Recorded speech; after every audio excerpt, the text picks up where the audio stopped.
Need an electrician? Empire Electric is your residential wiring specialist. New builds, service upgrades, lighting, generators, you name it, Empire does it with hundreds of 5-star reviews that speak for themselves. Call Empire Electric today for your free estimate.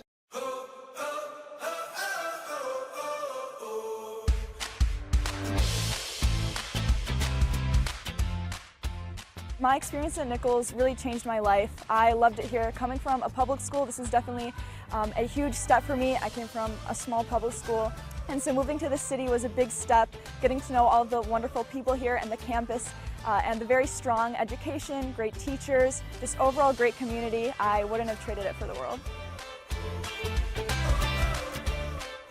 The people that I've met here have been really incredible, and I'm never gonna really forget about the connections I made here, and the people I've met have all been very incredible, very important to me.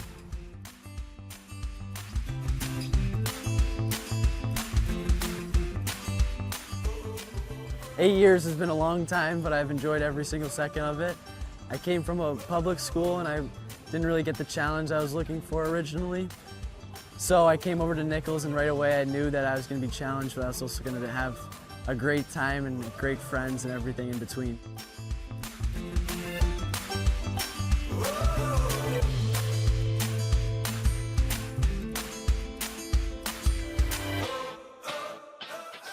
And I feel like being at Nichols, you don't have to be afraid of who you are.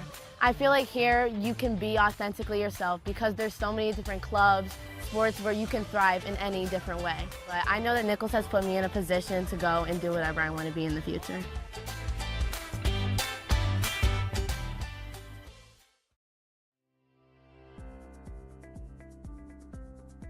HAP is a 4-week summer program, great opportunity for rising 8th grade students to come in, get to know us at Canisius, while also preparing for the scholarship and placement exam that they will take in the fall, and having a great time participating in sports and recreational activities. I loved the competitive aspect and the amazing community that I found here. The energy between my classmates and I, it was ecstatic. There was nothing like it. HAP really prepared me for what to expect to come to Canisius. I wasn't really sure if I wanted to go here until I went to HAP, and I was like, oh, this is a great idea. I love everything about this place. I really want to go here now. So I think for people who are not entirely sure where they want to go to high school, it is a perfect opportunity to see what's happening here and really understand at a closer level what you're getting yourself into. I can speak from my own experience. I came here with a group of friends from my middle school, but ended up making a ton more and became friends with guys who ultimately were my best friends throughout my time at Canisius. But for anyone, it provides a great springboard into 8th grade as they start thinking about taking the exam and applying for high school. And I think helps guys put their best foot forward when that time comes.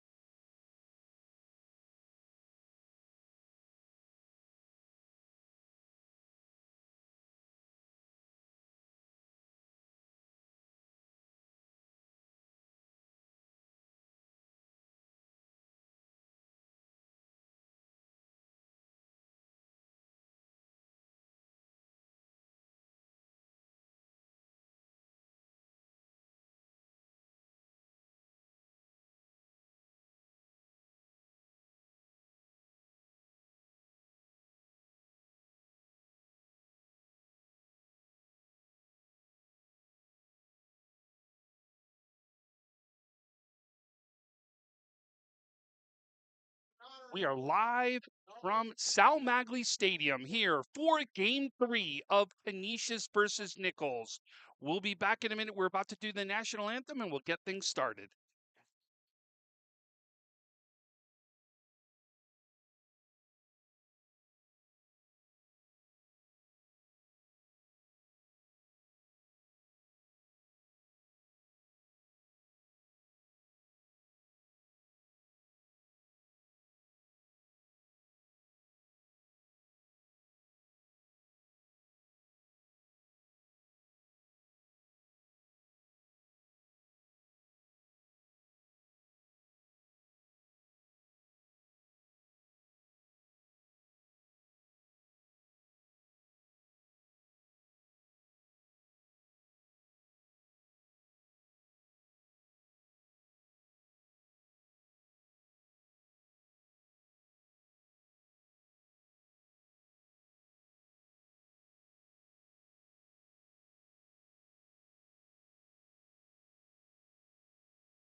Folks, we are here at Sal Magley Stadium. Nichols versus Canisius. Our starting pitchers today for Nichols will be Max Zlotnick. The starting pitcher for Canisius will be Max Barr. Let's go over today's starting lineups. Nichols starting lineups: Trent Ruffalo playing center field, Brady Venditti playing shortstop, Ross Yoshida playing third base, Reed Cohn playing left field, Casey Kohler playing right field, Derek McIntyre is the DH, Dom Bernardone is going to play first base, Max Zlotnick your pitcher, and Dom Ferlito is going to be your catcher. And playing second base, but will be DH for, is Emerson Weber. Flip on the other side for Canisius. It's Gavin Einan is going to play shortstop. David Cloud will play center field. David Barzak will play third base. Luke Golombieski is going to play first base. Justin Ostampowski is going to play second base. Nick Chimay is going to play right field. Max Barr is your pitcher DH. Aiden Emick is going to be your catcher. And Jack Yancey is going to be your left fielder. Those are your starting lineups for today. Let's go over your pitcher. Your pitcher starting Max Barr on the season is 2-0. He's pitched 19 innings on the season. Of those 19 innings, he's got 24 strikeouts. He's only given up 9 earned runs, and that'll be who's starting out for Canisius. Your leadoff batter today is Trent Ruffalo. Trent is batting .305 on the season. He's got 18 hits, 12 RBIs. One of those hits is a double. He's got 3 triples and 23 runs on the season. So you can see we're ready to kick things off. Nichols wins game 1. Canisius wins game 2.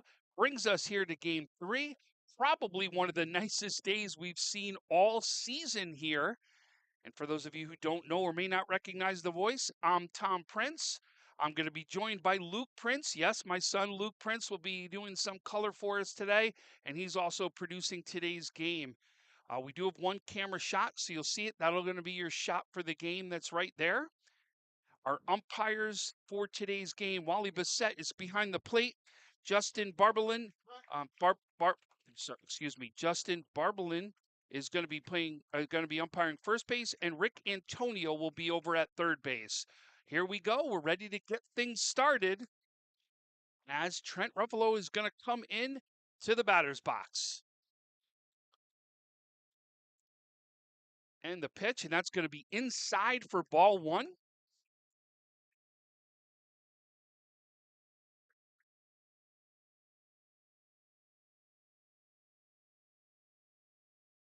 And set and deliver. Another inside pitch, but this time it's going to go in there and fall in for a strike as the count evens up at 1. We've got a big day here for sports on the baseball and the softball side. We'll be talking a lot of games here today in Western New York. And that's a great curveball as you see as that falls in for a strike as the count goes 1-2. Barr comes out. Great start right there, especially when you can get that off speed going. The wind is blowing in today. There should be anything deep that we're going to see, and that's that off speed right there for strike 3. First strikeout of the game right there for Canisius. And Barr. Next up right now is Brady Venditti. Venditti on the season hitting .263 on the season. He's got 15 hits, 8 RBIs, 2 doubles, and 9 runs scored. And that first pitch is going to fall in there for a strike. Barr really right around the strike zone today. And that one's going to be fouled back into the netting. Count goes 0-2. Tell you, I expect to see another one of those off speeds, something either off the plate or you're going to see that off speed come here.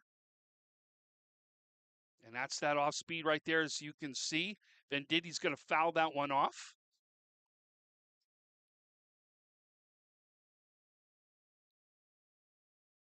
Count still remains 0-2.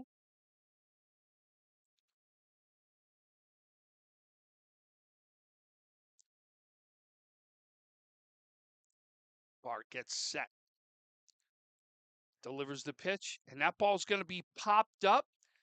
Looks like Ostankowski's underneath it over at second base, and he makes the play for the second out of the inning. Now coming up to bat is your third baseman. He was also the player of the game in game one as the starting pitcher. It's Ross Yoshida who now comes to the plate. Yoshida hitting .379 on the season, 22 hits, 12 RBIs, 5 doubles, 3 triples, 16 runs scored, and he's going to pop that one up out to the right fielder, and you can see the catch made there by Chimay, and that is the end of the top of the first. We'll be back shortly as we go to the bottom of the first for the first at-bat of Canisius. Need an electrician? Empire Electric is your residential wiring specialist. New builds, service upgrades, lighting, generators, you name it, Empire does it with hundreds of 5-star reviews that speak for themselves. Call Empire Electric today for your free estimate. I'm George Wiley, a senior at Canisius High School. As the only Jesuit high school in Western New York, Canisius delivers a life-changing education. Canisius prepares young men for acceptance into the nation's finest universities, and our community supports us at each step of our journey. We are proud of our excellent athletics and our emphasis on service. This place is special. Let us show you why. Experience firsthand the excellence of Canisius High School. Schedule your visit at canisiushigh.org.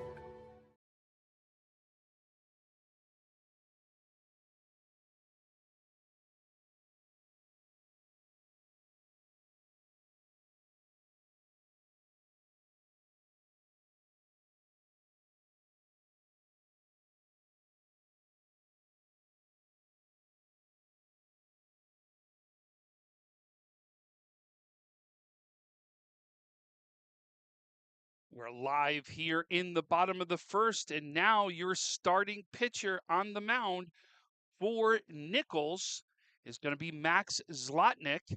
Let's give you Zlotnick's stats for so far this season. So on the mound, Zlotnick is at 3.61 ERA on the season. He's thrown 21 innings. Of those 21 innings, he's also got 20 strikeouts on the season as he's going to lead the way for Nichols here in game 3.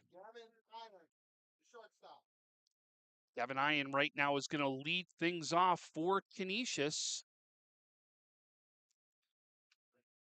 And Zlotnick is going to hit the outside corner for strike 1.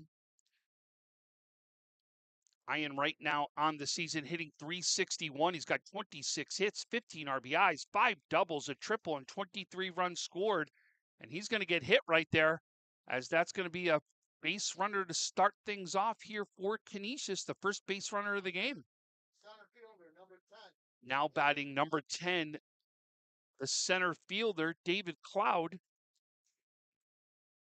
Cloud on the season hitting .348. He's got 23 hits, 13 RBIs, 3 doubles, and 16 runs scored. And that pitch is going to go outside. And here you're going to see Ferlito throw down to first base. Count is 1-0 right now on Cloud.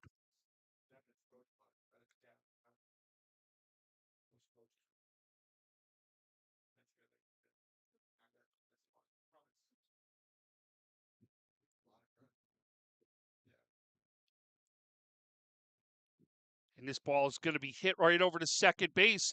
Wicked hop, and boy, that was a tough play. I don't know many people that could have even had a shot at that. Weber almost comes up with it, but it takes a crazy hop as he goes up to try to make that play. Now you're going to see runners on first and second. Give Cloud a base hit on that one. So first and second, nobody out. Now comes one of the top hitters for Canisius and David Barzak. Barzak hitting .444 on the season. He's got 24 hits, 17 RBIs, 3 of them doubles, 3 of them triples, and 15 runs scored. That's going to be a curveball in there for a strike. Count's going to go 0-1.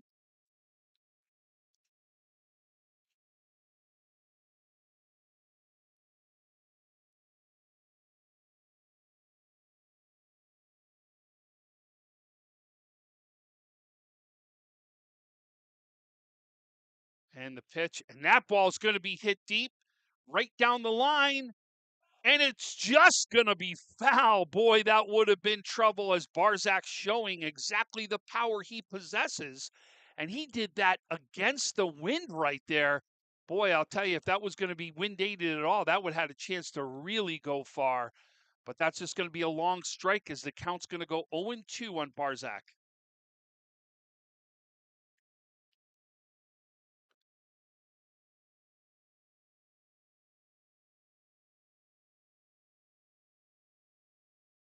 Slotnick taking his time, getting his sign, takes a look at the runner at second base.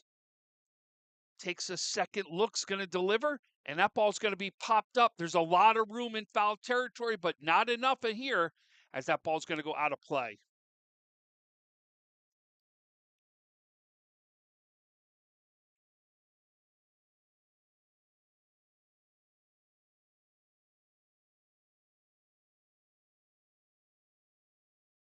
So Zlotnick, you could see absolutely taking his time out here today, really being deliberate, taking his signs, get set. And there's the pitch, and that ball's going to be popped up. It is trouble right there, and that's going to fall in. Barzak now with a hit right here, and that's going to be bases loaded. And now the freshman sensation right now is one of the players of the game in game 2. Luke Golumbieski is going to now come up to the plate. He's hitting .453 on the season. Boy, as a freshman is just unbelievable. 24 hits, 15 RBIs, 1 double. He's got a home run and 5 runs scored. Bases loaded, nobody out. And now you're going to see coach is going to come out and talk to his pitcher right now, and they're definitely going to talk about defensive assignments. I'm going to bring in Luke right now. Luke, I'll tell you, coach has got to be right now talking about what's he want to do with the infield, whether he's going to bring it in, whether he's going to bring in the corners. What do you think he's out there talking about? Well, I think at first he's calming his pitcher down, but I also think they're going to bring in the corners here and have their middle play double play depth. Yeah, that's exactly, I think early in the game, that's exactly what I would be thinking as well, Luke. But I will tell you, Nichols is already sending out the bullpen as we speak. It looks like Cody Kipler is going to be going out there to warm up in the bullpen for Nichols. Golumbieski right now is going to get set, though, bases loaded. And you are seeing almost regular depth. Yoshida is going to walk into the grass right there. But Zlotnick fell on that pitch. Doing games up here for a couple years, and that's not the first time I've seen a pitcher go down right there at the end of that turf. That is something I've seen on multiple occasions. But that will be a ball. And there's the pitch, and that's going to be popped up. That's going to go out of play, though, as the count's going to go even at 1. Luke, if I'm right now Zlotnick, I'm trying to sit on that outside corner. I need that lazy pop-up. I need that ground ball to happen, and I want to sit on that outside corner right now to see if I can make sure that happens. As Luke, you know, I've coached you in many years, and you know that outside corner can be a friend, especially if you see somebody that doesn't go opposite field. Yeah, it's definitely the hardest pitch as a hitter. I definitely struggled with it. You and that curveball, right? Yeah. And that's going to be the pitch, and that's going to go in there for a strike on the inside corners. The count's going to go even at 2. I think that was the one to tackle if you're the batter there, because you're probably going to see an off-speed 2-2. Off speed, you're going to see something up in the zone. There's a couple ways you could go. This is a pitcher's pitch right here. But Golumbieski right now is going to call timeout. Get set right here. He's going to get back in the batter's box as the count's going to be 2-2.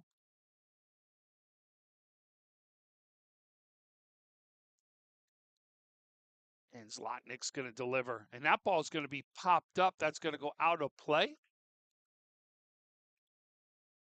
Count remains 2s.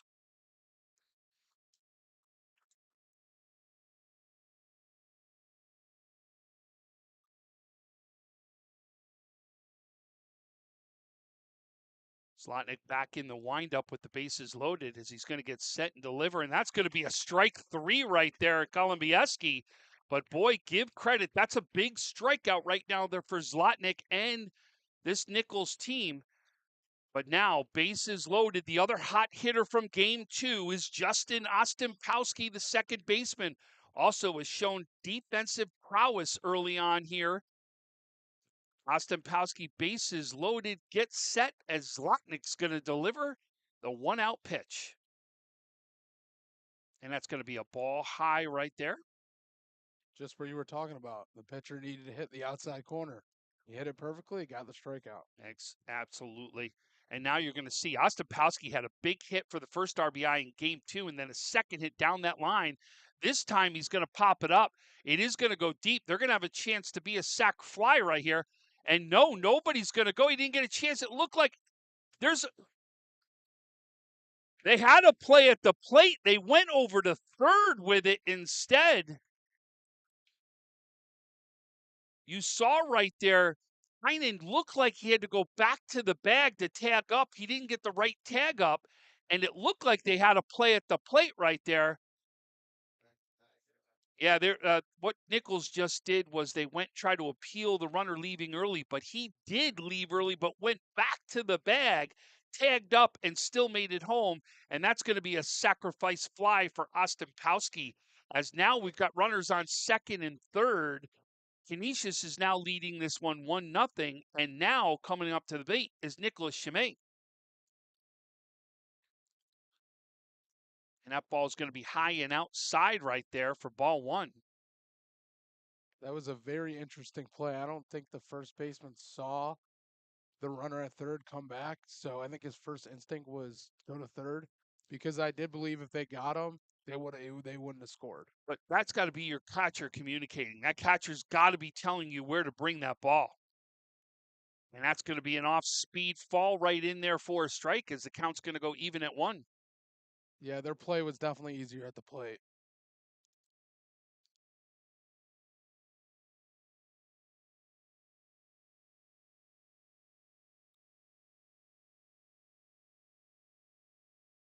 And that's going to be a foul, as the count's going to go 1-2 right now.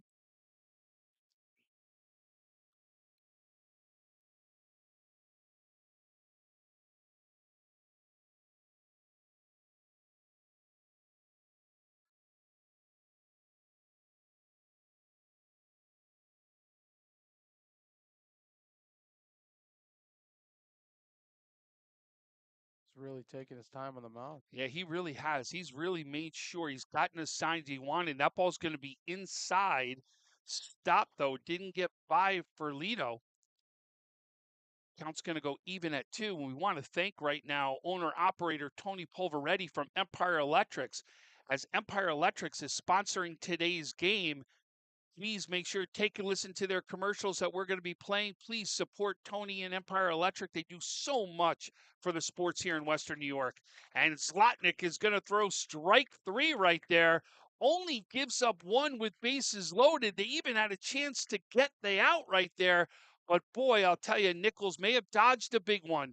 But here at the end of 1, we've got Canisius 1, Nichols 0. And again, today's game brought to you by Empire Electric. Need an electrician? Empire Electric is your residential wiring specialist. New builds, service upgrades, lighting, generators, you name it, Empire does it with hundreds of 5-star reviews that speak for themselves. Call Empire Electric today for your free estimate. In the classroom, on the field, in the studio, behind a music stand, we care for the whole person in mind, body, and spirit. Through our unique house system, our Modus academic program, on every step of your journey. This place is special. Let us show you why.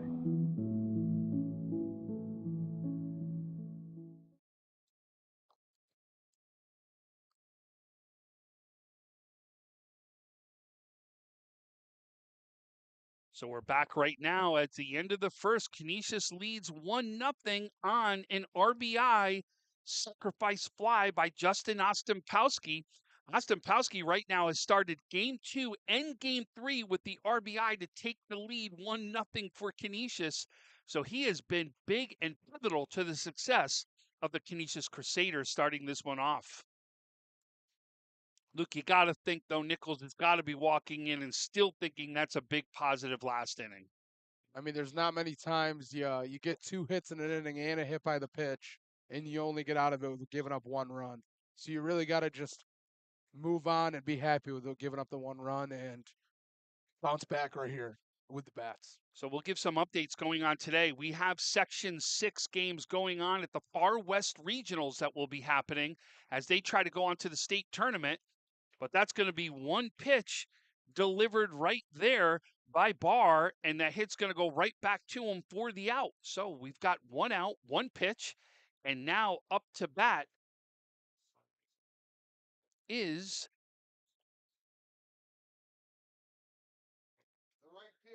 the right fielder, Casey Kohler.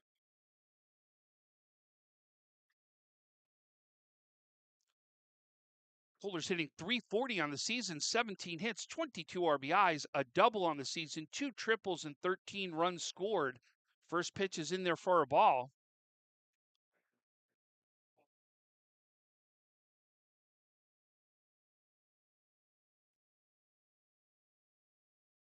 And that one's going to fall in there for a ball. It's going to be 2-0 right there. And that's a strike as the count's going to go even at 2. 2-1. I apologize. 2-1. It was 2-0. My fault. 2-1. And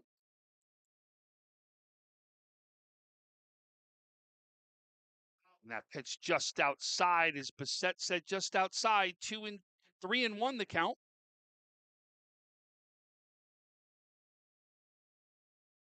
And that pitch is going to go outside as Nichols gets a base runner right there. Runner on first. Kohler walks. Next at bat is the designated hitter, Derek McIntyre. McIntyre hitting .309 on the season, 17 hits, 9 RBIs, 2 doubles, and 9 runs scored. And the pitch, and that ball is going to be popped up, back up towards us, and that's going to be out of play for a strike. I was going to say the Section 6 game that's going on right now is Gowanda in sections for this Class C, trying to punch their ticket to the state tournament or the state semifinals. To do that, they've got to beat Kendall Varsity, and right now Gowanda leads 6-0 in that game. Coach Tim Smith leading that Gowanda team in the bottom of the 5th. Gowanda leads 6-0. Try to get you as many updates as we possibly can out there today.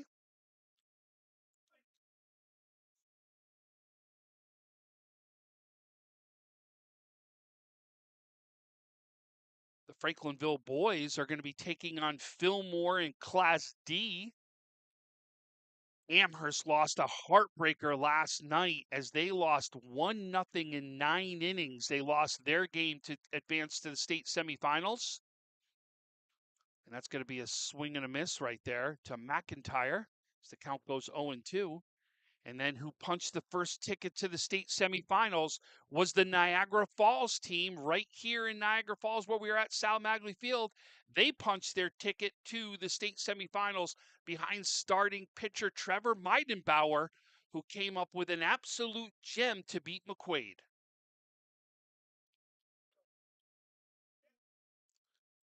So Barr's going to get set with 1 out, runner on first. The runner takes off. It's going to be a ball. He's going to be in there safe as Ostapowski leaps up, catches the ball. But a stolen base right there by Kohler to give man on second, 1 out. Something Kohler did right there that I really liked was the pitcher looked twice at him. The first 2 times he went to go pick him off, the pitcher didn't even look at him once there. And that gave him a good jump, didn't even give the catcher a try. Great observation right there, Luke. Timeout's going to be called right there by McIntyre. And that's what it is. You got to get those jumps. And if you read in its tendencies that somebody may have as a pitcher, you've got to take advantage of that. Something you did real well, Luke. You may not have had the speed, but you picked up tendencies and were able to steal bases. And that's going to be a pass ball right there as McIntyre's now going to take over to third. So now Nichols with a runner on third, less than 2 outs, a sacrifice fly could tie up the ball game for Nichols. Something as small as just a stolen base gets in the pitcher's head, and then there's a wild pitch. I will say one thing the Nichols starting pitcher has done. He's done his own pace, and he's dealt with the runners on base very well. He's changed up his looks and it hasn't given. It's been rough for Canisius on the base path. So right now, Barr's going to take his time, deliver the pitch, and that's going to be strike 3 on the inside corner right there. McIntyre didn't like that call, but he gets, as you saw, Bissett called it on the inside corner. Now coming up to bat will be the first baseman, Dom Bernardone right there is going to be coming up to the plate. Bernardone right now, he's got on the season 11 hits, 8 RBIs, 2 of them doubles, and 12 runs scored as he's going to foul the first one off for a strike. That's a big strikeout by Barr right there as he takes away the sacrifice fly right now for Nichols. They need a hit right there if they're going to get this run in. And the pitch. And that's going to be a called strike as the count goes 0-2. Barr gets ahead early on both these last 2 batters.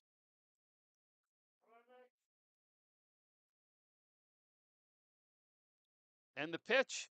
And that's going to be a little bit low and inside right there as the count's going to go 1-2. Nice spot. I like the way Barr is moving around the plate, Luke. You see how he's going inside, outside. Nothing's been consistent. He's not making sure that he's hitting the same spot. He's really moving the ball around well. And Barr delivers. And that ball is going to be inside as well as the count's going to go 2-2. Little bit closer to the plate, but still inside. I think the umpire is giving more inside than outside, but every Nichols batter you've seen has been on closest to the plate possible. And you can see right there, Bernardone is going to foul that one off as the count's going to remain at 2-2. And a part of the reason why you see that too, Luke, is tendencies of the umpires are where they like to stand inside their own box. And you can see right now he leans more towards the inside, which is why you may be getting that inside pitch a little bit more. And that's going to be a swing and a miss. Barr pitches out of that one right there. Wow, that's a big inning right there for him as he gets out of a jam. The score remains Canisius 1, Nichols 2. We go to the bottom of the second as this game is brought to you by Empire Electric.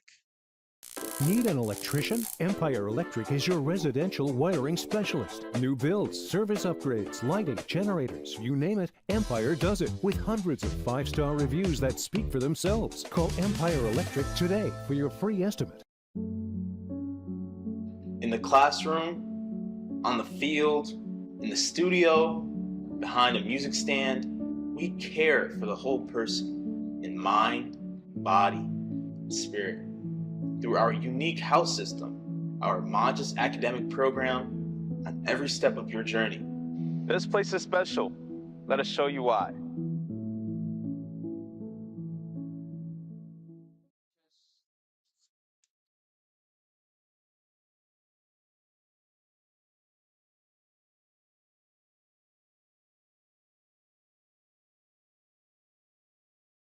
So we're back here for the bottom of the second. This is game 3 of the Georgetown Cup Finals.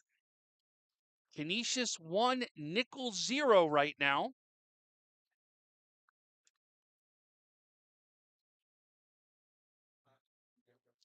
Again, this game is being brought to you by Empire Electric. You can go to empireelectric.com.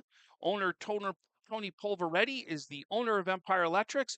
You may have known him as the athletic director and basketball coach over at Cardinal O'Hara as part of the Monsignor Martin Conference as well. He does so much as bringing so that these athletes get a chance to play. He sponsors so many sports, and we do want to thank Empire Electric for all they do for our youth.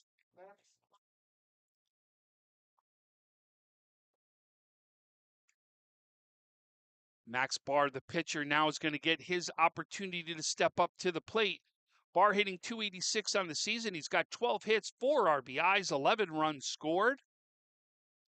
Zlotnick's going to deliver, and that first pitch is going to fall in there for a strike.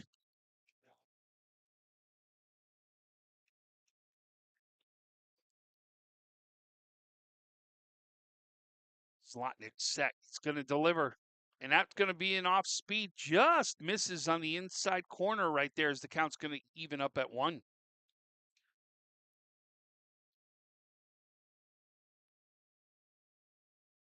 And the pitch, and that's going to be a little bit outside. Count's going to go 2-1. We saw last inning, Cody Kipler went out there to warm up, Luke. So obviously they do have an arm ready to go if they think they need to go there. And that pitch is going to be fouled as the count goes 2-2.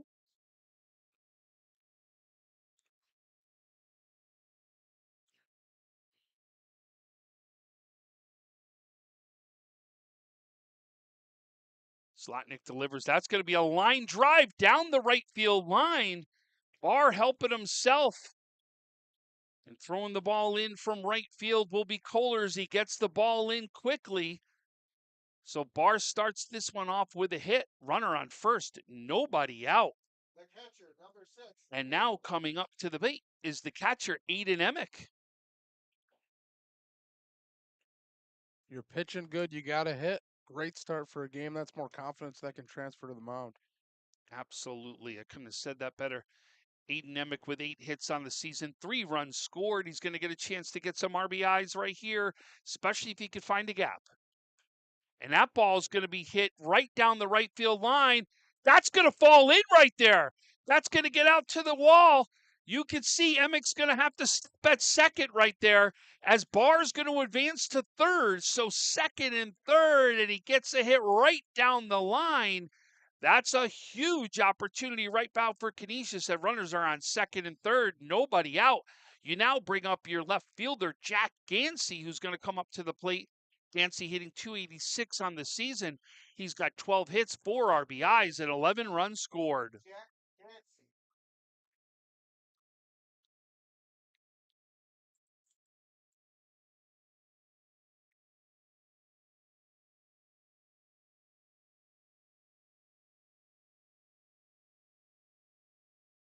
You got a pinch runner coming in for Aiden Emick. And that's because Emick's the catcher, so it's kind of like a speed-up rule right there is what he's got the opportunity to be pinch run for. They don't do the 2 outs? You can do it anytime. Must be the Little League rules. Yeah, every day. You can't go by what the Little League rules are.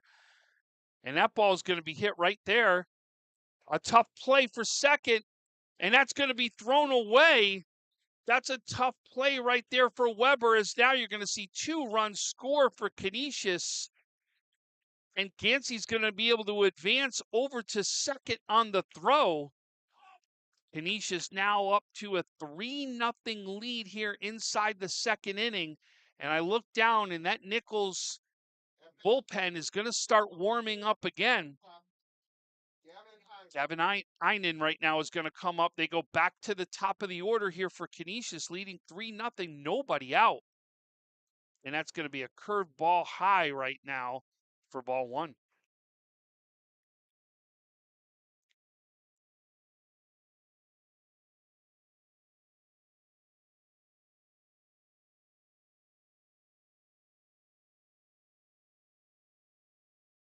Slotnick delivers, and that ball is going to be in there for a strike at the letters, so it's going to be a 1-1 count. So someone who's a coach, I think you would agree with me on this. The Canisius' last 2 balls in play, a nice double and a nice hard ground ball to second, were both on first pitches.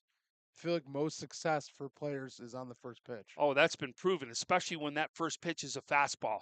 It's been proven that the highest percentage that you can get is the first pitch strike if you jump on it, and you can see Canisius jumping on it early. Great point right there by Luke. For some reason, I would always take it, though. I don't know why. Even though your coach always told you not to, right? And that ball is going to be inside. You saw him slip again there. Yeah, I've seen that happen multiple times here on the turf. It also depends on the pitcher and where their spot, where their landing is, how tall they are. There's a lot of things that come into play. Slotnick's going to deliver. That ball's going to be called the ball right there. Count's going to go 3-1. In that other game that we alluded to, that Gowanda-Kendall game, Gowanda has scored again. They're up 7-0 on Kendall, trying to be the second Section 6 team to punch their ticket to the state semifinals. And that's going to be a pitch outside on Einen, and he's going to walk. So first and second, still nobody out. You've got the heart of this lineup coming up for Canisius right now. Cloyd is going to come up. You see the pitchers staring at their dugout. Center fielder number 10, David Cloyd. If I'm David Cloyd right now, I'm taking a pitch right here. Zlotnick's going to deliver, and that's going to be called the ball. Looks like a little bit low outside right there. I just think the pitcher's kind of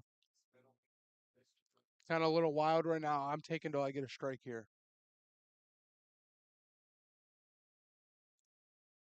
Zlotnick's going to deliver right there, and that's going to be a swing and a miss. Tried to check it right there, but didn't check it, so that's where the strike comes in. Count's going to even up one.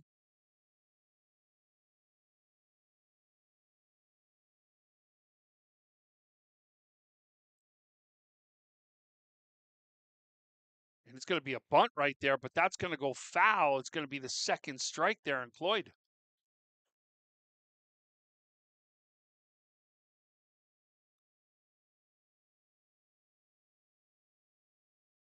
Zlotnick pitched out of trouble in the first inning. Can he pitch out of it again here in the second inning?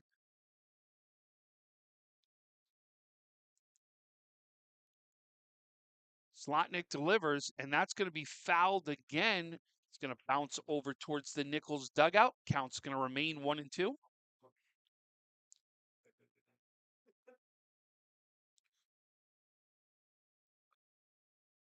I feel like for the pitcher here, this is also a very big out with David Barzak on deck. He had two bombs foul on the left field. I also think when he comes up, pitcher's probably thinking curveball.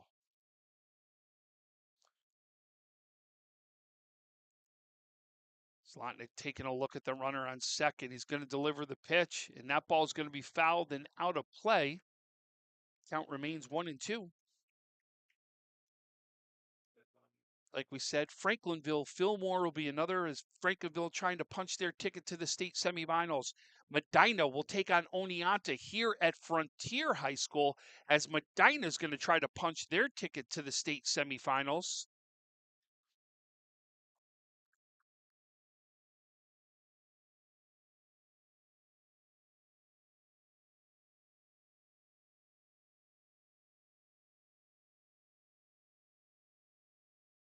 That was a ball right there as the count's going to go 2-2. Still no outs. 4 hits up on the board right now for the Canisius home team.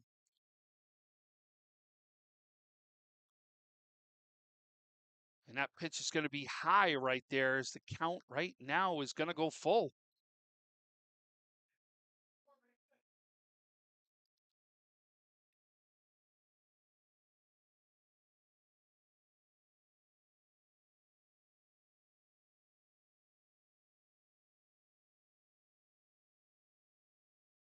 Ooh, that one rocketed, almost hit a fan right there in the stands. The count's going to remain full.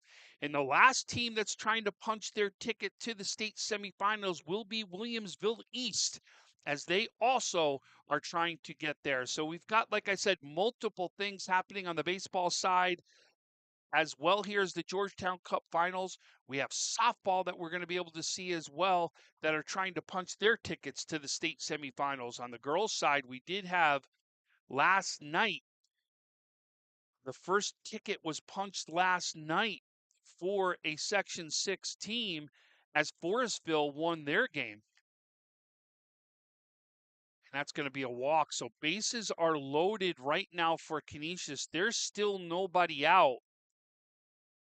We don't see anybody moving right now in that Nichols dugout. We were seeing, are they going to go out and talk to Zlotnick or not?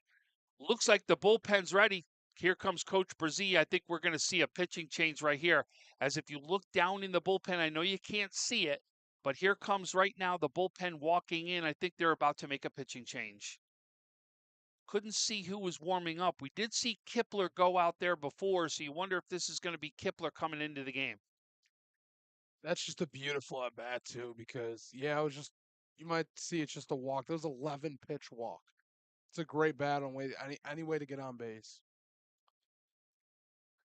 You could see Nichols is going to make a change. Toughest spot to come into will be bases loaded, nobody out. And Luke, I got to tell you, if I right now am Nichols, I think you're going to have to play the infield in. I think you're going to have to go home with this. You cannot afford to get more runs up on the board. I think you're going to have to come home, especially with it being a 3-0 ball game. Even though it is early inside the game, I think you're going to have to think about coming home. Yeah, I would definitely go infield in here because you do have no outs, so a double play, you're still giving up a run. Yeah. I actually have faced this pitcher myself. Yeah, this is Cody Kipler on the mound, folks, number 15.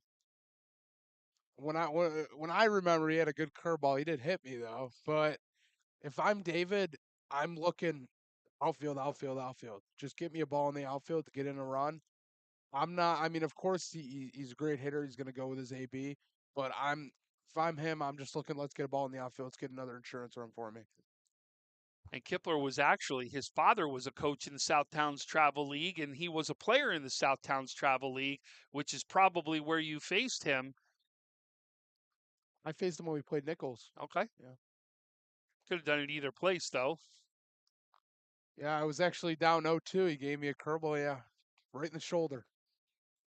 He apologized and everything. Great sportsmanship. He was a freshman, though, back when I faced him, so. So it just shows you how good of a pitcher he is to be able to pitch as a freshman on the varsity team. But now up to bat is the one player you talked about already, David Barzak, one of the top hitters on this Canisius team, the third baseman, as he's going to see Kipler with nobody out right now.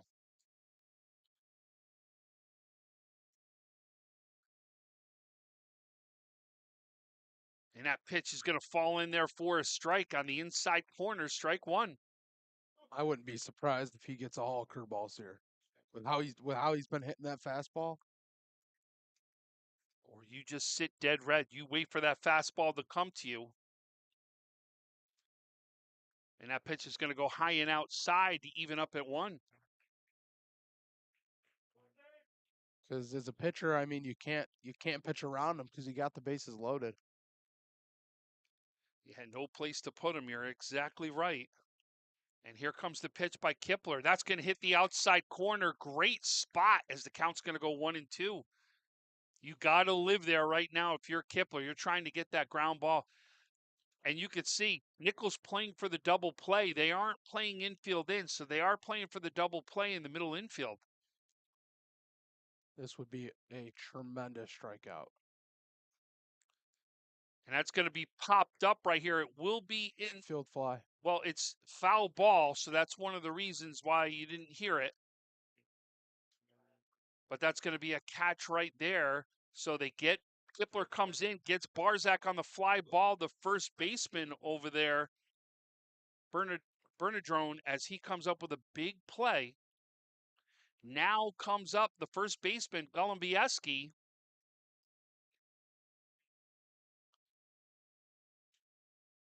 Kipler gets set. He's going to deliver as that pitch is going to be inside for a ball.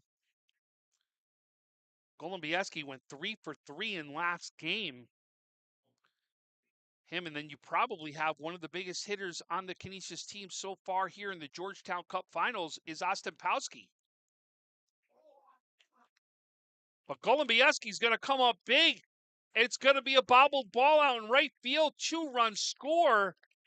Canisius now is going to go up 5-0 against Nichols.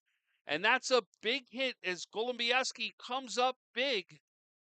The freshman showing he's playing with senior leadership out there as he comes up big to be able to almost clear the bases, but it'll be runners on first and third. Ostampowski now comes up to the plate. I'll tell you, you may even want to think of trying to move Golumbieski over to second right now, especially because of the hot hitting of Ostampowski.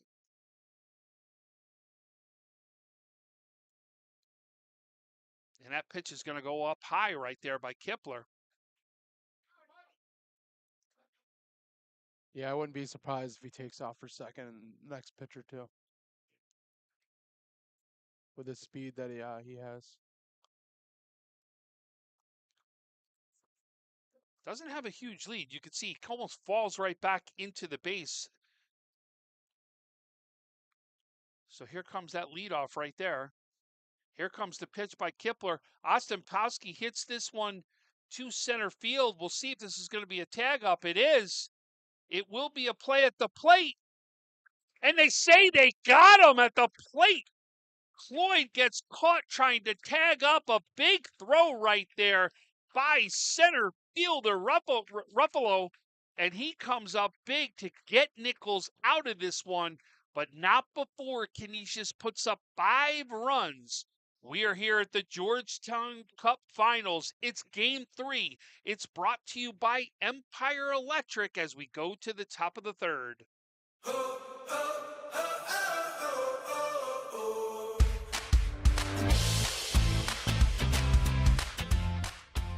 My experience at Nichols really changed my life. I loved it here. Coming from a public school, this is definitely a huge step for me. I came from a small public school, and so moving to the city was a big step. Getting to know all the wonderful people here and the campus, and the very strong education, great teachers, just overall great community. I wouldn't have traded it for the world.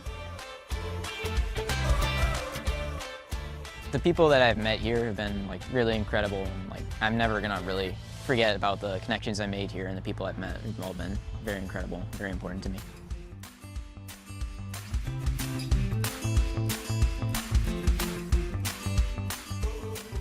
"8 years has been a long time, but I've enjoyed every single second of it. I came from a public school and I didn't really get the challenge I was looking for originally. So I came over to Nichols, and right away I knew that I was going to be challenged, but I was also going to have a great time and great friends and everything in between.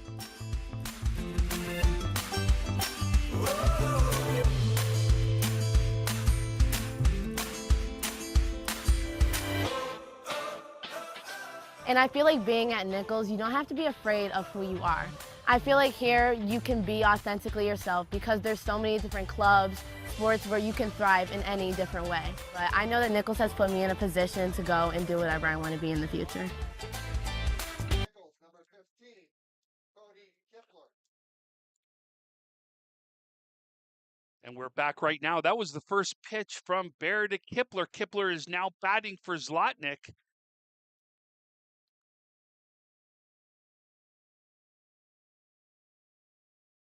You can just see how comfortable Barr is on the mound. Yeah, he really is. I agree with you. Kipler, and you should be with a 5-run lead at the same exact time. He was also part of that 5-run lead. Absolutely. The first few runs came in because of his hit in right field. You're absolutely right. And that count's going to go even at 1. Kipler in the season hitting .308. He's got 8 hits, 5 RBIs, a double, and 12 runs scored. And that pitch is going to be just missed right there as the count's going to go 2-1 on Kipler. And remember, this is the Georgetown Cup Finals Game 3, brought to you by Empire Electric. And that pitch is going to be on the inside corner for a strike as the count's going to go even at 2. It looks like every batter on Nichols, like I said, was on the line. It looks like they're not seeing that inside pitch.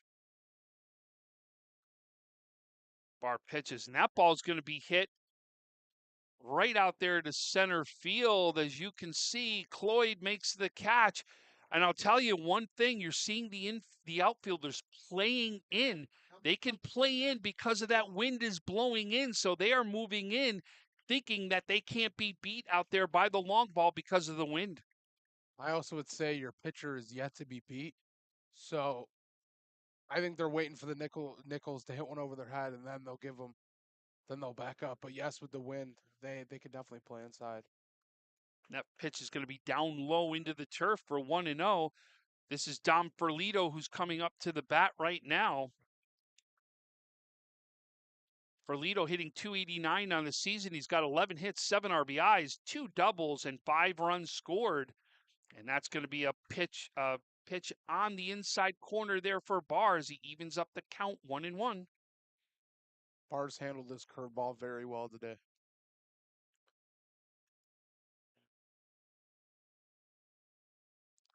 And here's the pitch, and that's going to be hit there. Looks like over there to shortstop to Einen, as he's going to throw it over to Golumbieski for the out. 2 outs, nobody on, and now you're going to see Nichols is going to get the opportunity to go back to the top of the order right here. So Trent Ruffalo right now, your center fielder, looking to see if he can start a 2-out rally for the Nichols Vikings.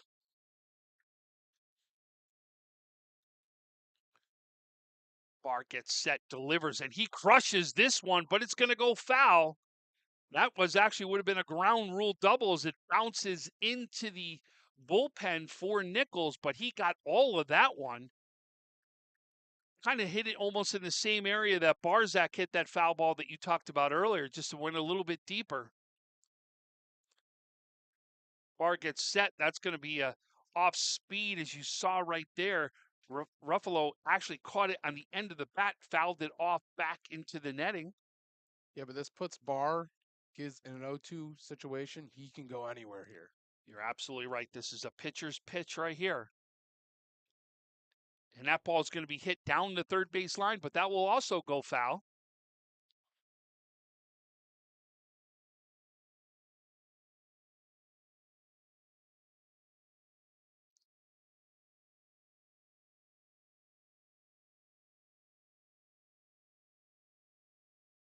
Barr delivers right here. It goes on the outside. It goes a little too far outside as the count's going to go 1-2. I still think as an 0-2 pitch, that's not a bad pitch at all to throw. I agree. Want it maybe a little bit closer to the plate, but you're absolutely right. See if they're going to go after a pitch like that. And that ball's going to be fouled off. A good at bat right here by Ruffalo.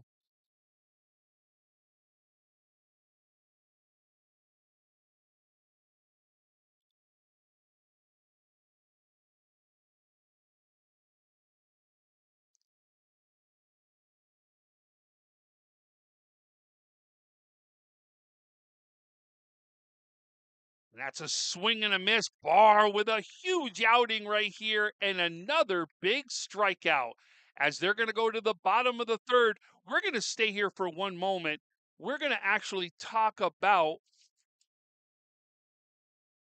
the Canisius High School summer programs. Includes 8 great sports camps, exciting workshops, and our hallmark higher achievement program.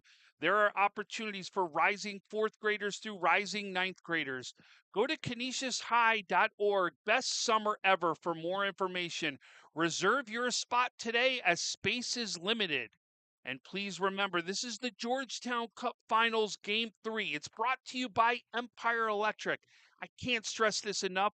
Tony Polveretti, who supports the entire Monsignor Martin Conference, as well as the Section 6 conference out here. He's done it for basketball. He's done it for other sports. He's doing it right now for baseball. Please go out and support Empire Electric.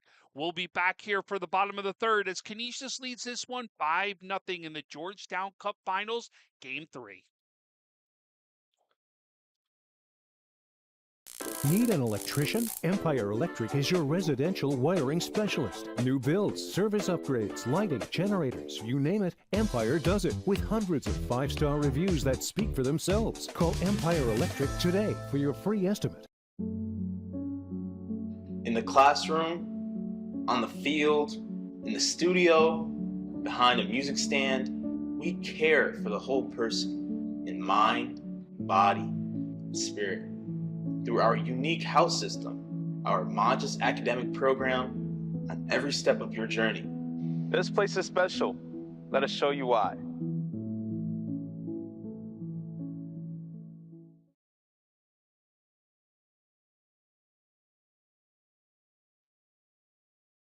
We're back here at the bottom of the third right now as Canisius leads 5-0 in this one. Leading off in the bottom of the third for Canisius, number 14, the right fielder, NICHOLS. And leading off right now is the right fielder, number 14, Nick Chimay. Kipler back for his next inning. He's going to deliver the first pitch as it's going to be a strike.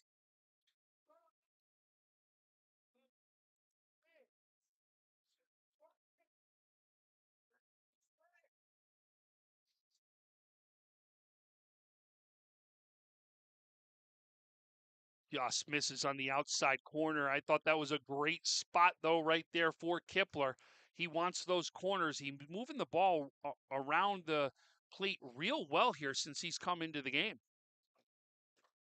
And that ball's going to be hit right there to the shortstop over to first base. And a nice play right there by Venditti. Venditti over Bernardone right there for the out. So the first out right here, and now comes up the pitcher, number 5, Max Barr. As you said earlier, Luke, had that great hit down the right field line that kind of kicked off that big second inning. Kipler's pitching from the stretch. That's going to be a curveball. Looks like it didn't get a chance to hook him. Almost came out of his hand wrong right there. Almost hit Barr, but it's going to be a ball 1.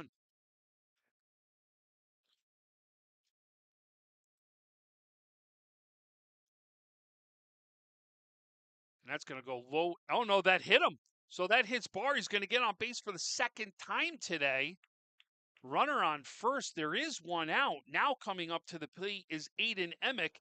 And remember, Aiden also had that great hit down the right field line that kicked out, went over to the fence. He's going to get another chance for an opportunity to do something big right here to see if Canisius can tack on more.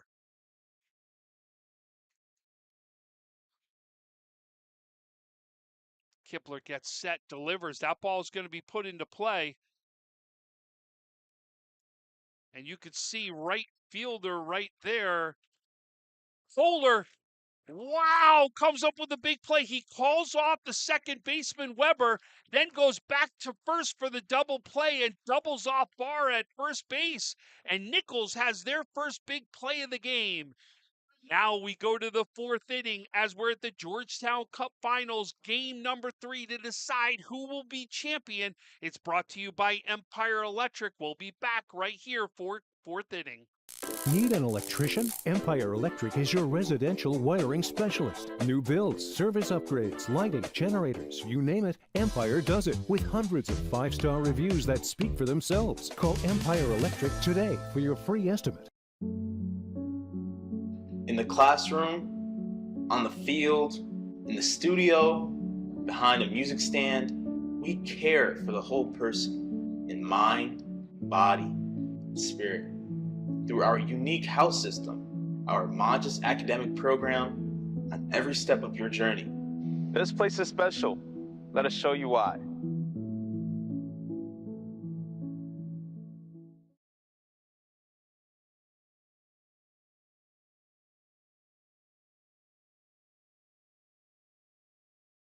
We're here for the top of the 4th inning. Barr goes back to the mound right now. And here comes the middle of the lineup for Nichols as we've got 2, 3, 4.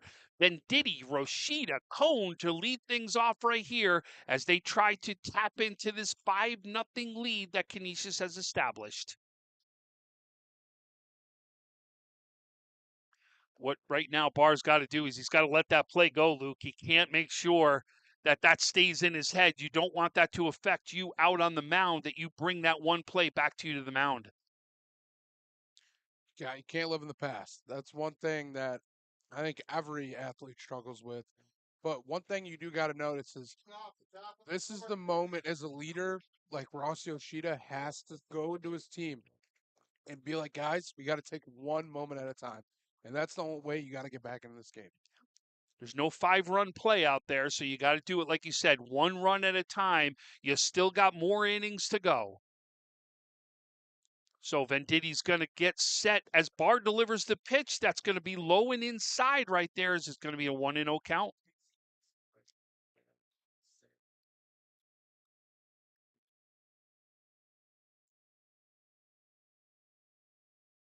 Barr delivers, and that's going to be also low and inside.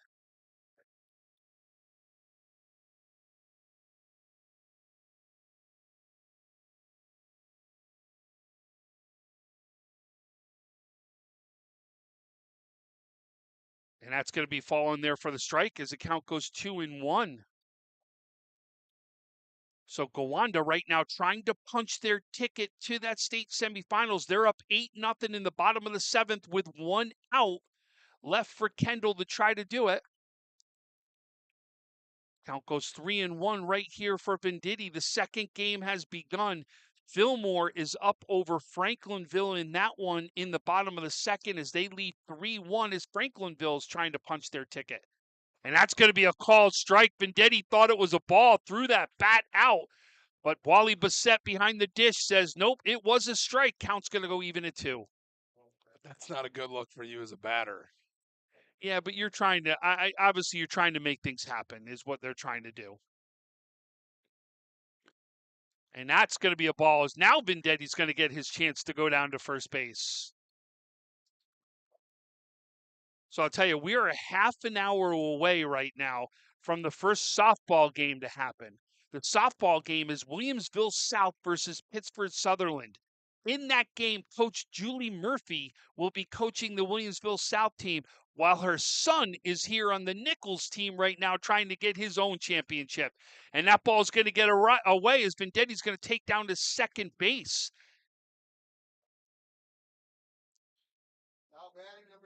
And here comes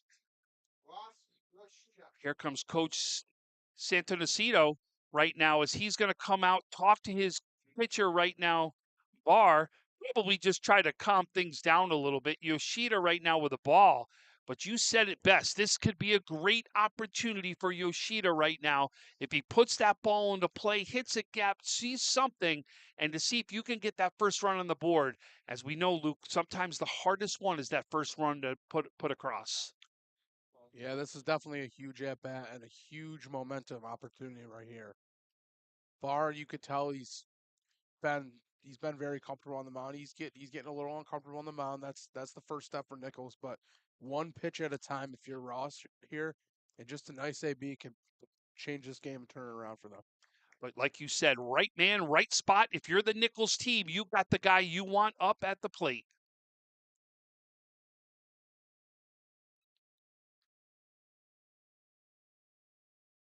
Barr gets set, he delivers, and that's going to be a swing and a miss right there. Strike one, count evens up at 1. Santonacido right there does a great job of coming out and talking to his pitcher right out here, settling him down after that. As he pitches again, Yoshida's going to hit the ball over to third base, and that's a great play right there by the third baseman, David Barzak. Keeps the runner over at second, too, so that's exactly where Venditti will stay. But now coming up to bat will be Reed Cohn, the left fielder, with one out right here for Nichols. Runner on second. That's Venditti. We know he's got some speed out there as well. Barr takes a look at Venditti. Ostankowski back and forth as he goes. Here comes the pitch, and that ball's going to be popped up. Looks like that's going to go out there to left fielder Gansey, and Gansey's going to come up with that play and make sure Venditti stays at second. So Barr, since Santonacido has come out and talks to his pitcher, has settled in nicely, and now coming up to bat is the right fielder, Casey Kohler. Yeah, this would be a nice opportunity to have the 3-hitter up with a guy in second and then get the 3, 4, 5 out and keep no runs on the board. And that ball is going to hit the inside corner for a called strike. I mean, Barr is still yet to give up a hit.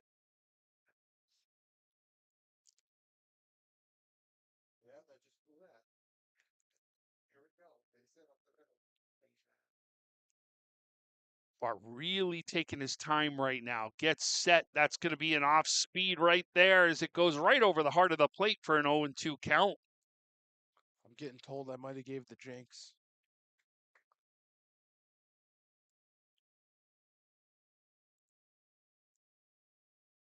And there goes Venditti. He goes. It's going to be a throw over to third. They're going to say he's in there as he slides under the tag.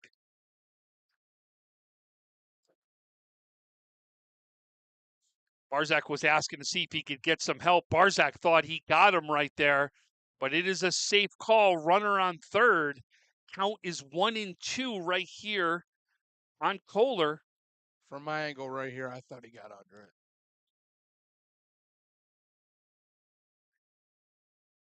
And Barr delivers. And that ball's going to be outside as the count goes 2-2.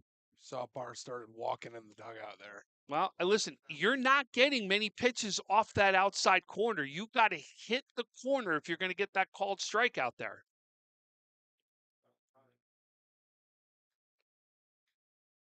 Oh, and he looks like he hit it by mistake as Barr's going to tag him out himself right there. That was one of those oops plays right there as he hits it. It goes to right to Barr. Barr's going to make that play. We are at the end of mid-4 right here as Canisius is going to get the opportunity to come up in the bottom of the 4th. We're in the Georgetown Cup Finals Game 3, brought to you by Empire Electric. HAP is a 4-week summer program. Great opportunity for rising 8th grade students to come in, get to know us at Canisius, while also preparing for the scholarship and placement exam that they will take in the fall, and having a great time participating in sports and recreational activities. I loved the competitive aspect and the amazing community that I found here. The energy between my classmates and I, it was ecstatic. There was nothing like it. HAP really prepared me for what to expect to come to Canisius. I wasn't really sure if I wanted to go here until I went to HAP, and I was like, oh, this is a great idea. I love everything about this place. I really want to go here now. So I think for people who are not entirely sure where they want to go to high school, it is a perfect opportunity to see what's happening here and really understand at a closer level what you're getting yourself into. I can speak from my own experience. I came here with a group of friends from my middle school, but ended up making a ton more and became friends with guys who ultimately were my best friends throughout my time at Canisius. But for anyone, it provides a great springboard into 8th grade as they start thinking about taking the exam and applying for high school. And I think helps guys put their best foot forward when that time comes.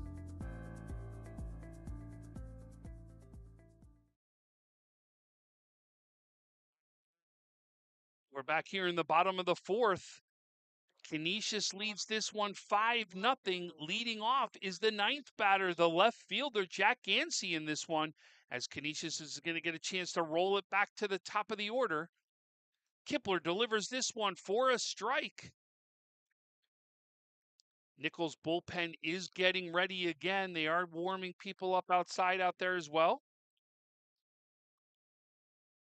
Kipler delivers, and that ball's going to be in the outside corner. The play is going to go over to second. They're not going to get there as Gansey's going to get there. It looked like what happened is Bernardone went to try to get the ball as well. Kipler couldn't get over there fast enough. Weber fields it, and you saw getting down the baseline real well was Gansey. As now you got a runner on first, flip it to the top of the lineup. Gavin Einen right now is going to get a chance to come up to bat. Nobody out, runner on first.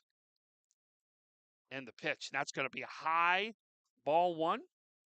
See, that's a play where your first and second baseman really have to communicate. Because I feel like as a first baseman, you got to notice that, oh, I cannot get that ball. I got to cover first base. You know what, Luke? What do they say? Oh, and that ball is going to get away right here. And you're going to see Gansey's going to take off to second base. So you got a runner on second, nobody out.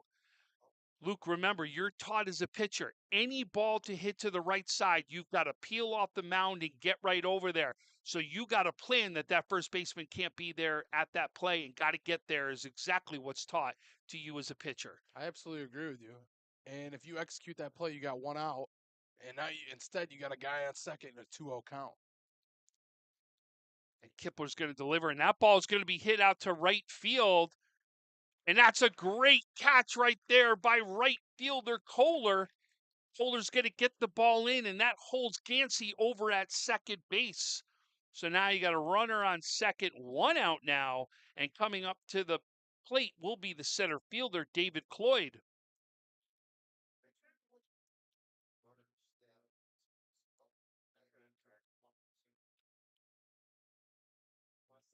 Kipler waiting, got the sign he wanted now, takes a look back at Gansey. Now the pitch, that's going to be a high pitch right there for ball 1.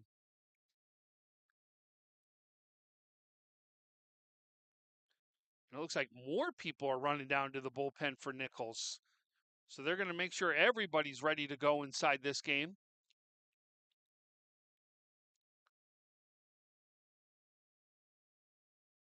And the pitch, and that ball's going to be fouled back against the net as the count's going to go even at 1.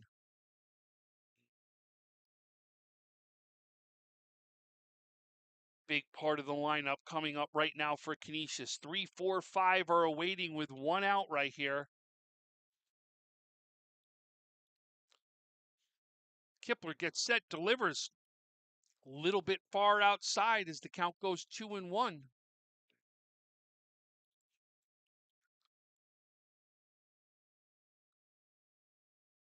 Probably one of the best crowds we've seen and one of the best days we've had here in Western New York. Kipler delivers, and that's a swing and a miss right there by Cloyd. Count's going to even up at 2 right now. 1 out, Gansey standing on second base. Nichols trying to keep this a 5-run ball game, see if they can get some runs put up on the board. And that ball is going to be high and outside as we're going to go full right here. If I'm this hitter right here, you got to be thinking oppo. Do you see that gap between second and first base? First baseman is playing the line.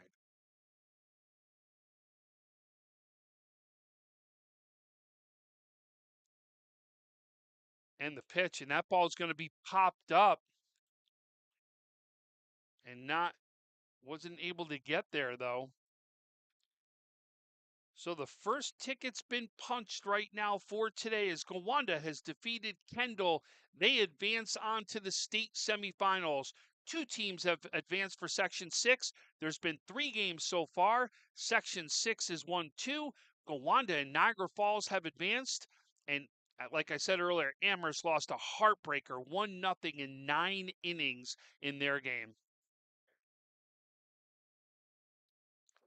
And that ball's going to go high, and it's going to be a walk. Cloyd's going to walk. First and second again, now coming up. Barzak with runners in scoring position. Luke, do you realize this is the second year that Amherst has lost a 1-0 game in extra innings, and their starting pitchers have just been unbelievable inside the state tournament? Didn't Fry throw both games? No, that's Fry is with Medina. And they lost an 11 or 13? Yeah, it was 13. 13? Starting pitcher went 11, if you remember, in that one last year. And it was 1-0, wasn't it? Yep. And that's going to be a ball, the first pitch right there. It's 1-0 to Barzak. I feel like as a pitcher, what else can you do? And that ball's going to skip away. That may go into the dugout right there. So everybody's got to stay right where they are at second and third. Gansey's at third base. Cloyd's over at second. Barzak now get a chance to really see if he could break this one open here with 1 out. Count is 2-0. He has got to be looking for a belt height fastball right here, Luke. Yeah, 2-0. It's perfect spot for you. Count goes 3-0. I think in a 3-0 situation, you got third and second. You've been hitting the ball very well with only 1 out. I'm giving him the green light. Sanacito right now, the question is, like you said, does he give him the green light? He is one of your top players on the team. That's the pitch. It's high.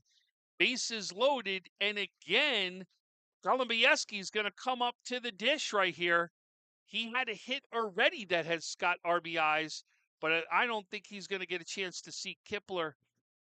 Or if he does, they're going to get a chance to talk about this one for a moment.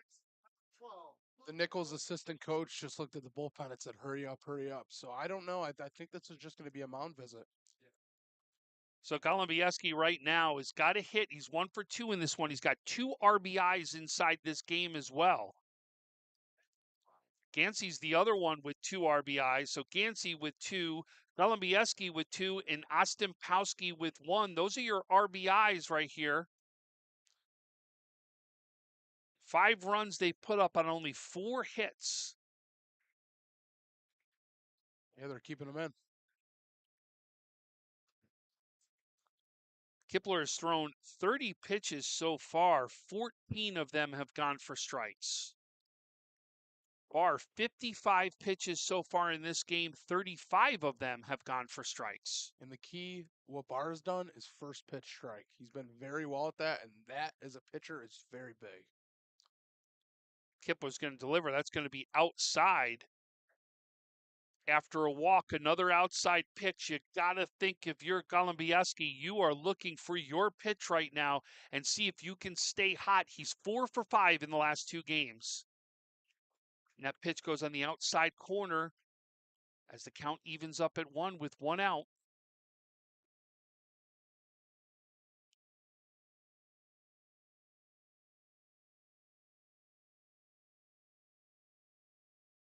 That's going to be high. Count goes 2-1.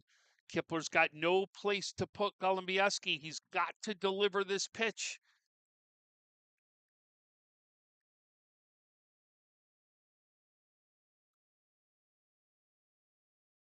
In the windup, and that ball's going to be low, it looks like, as the count now goes 3-1.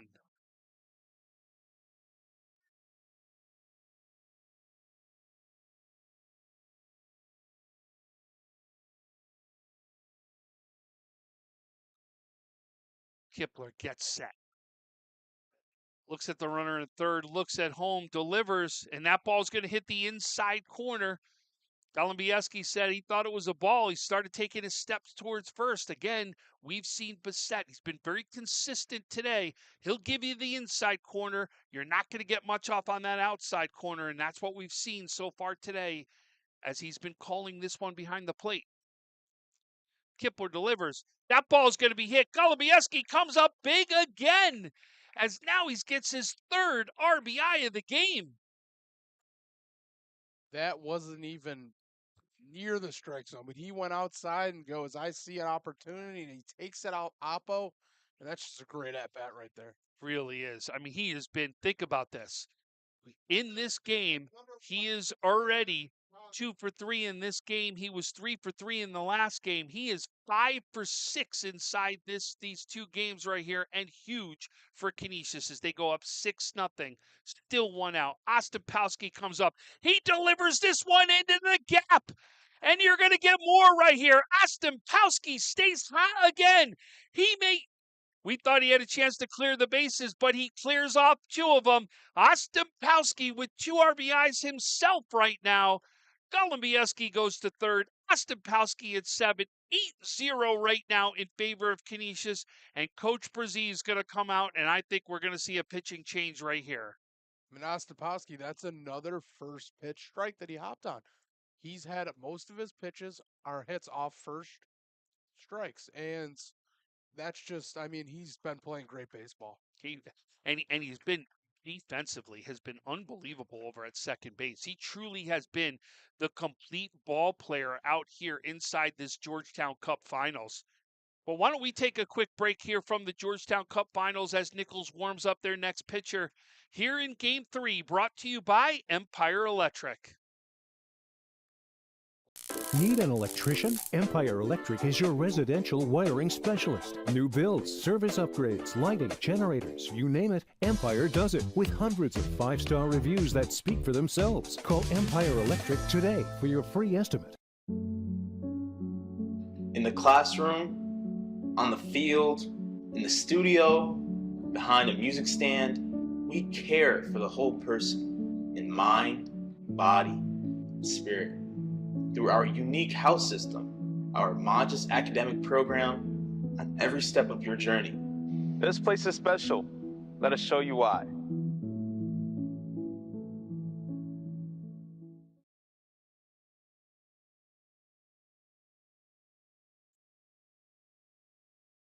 So into pitch now, coming in from right field to the pitcher's mound is number 7, Casey Kohler.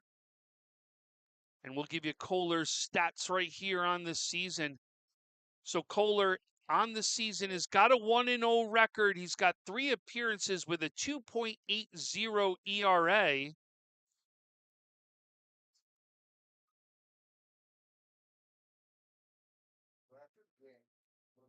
Kohler's only pitched 5 innings on the season. So obviously, it is somebody they know, they've seen in practice, they know can still come into this spot. Looks like Kohler had a little bit problems on the mound right there with pitching, but we've got an 8-0 game right now in favor of Canisius. We are still sitting here in the bottom of the fourth.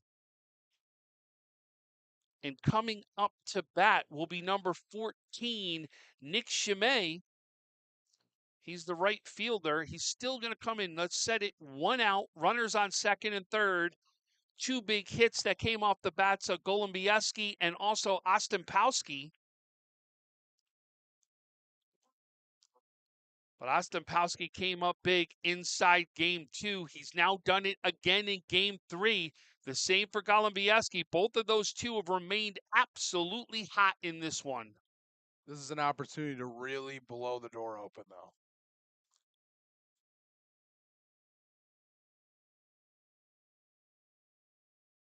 Kohler's going to get set. That pitch is going to be high, a little bit outside right now for a 1-0 count. I will say the umpire behind the plate has had a very consistent zone, though, the whole game. Yeah, that's Wally Bissett right now. Veteran umpire. Now batting number 14, the right fielder, Nick Chimay.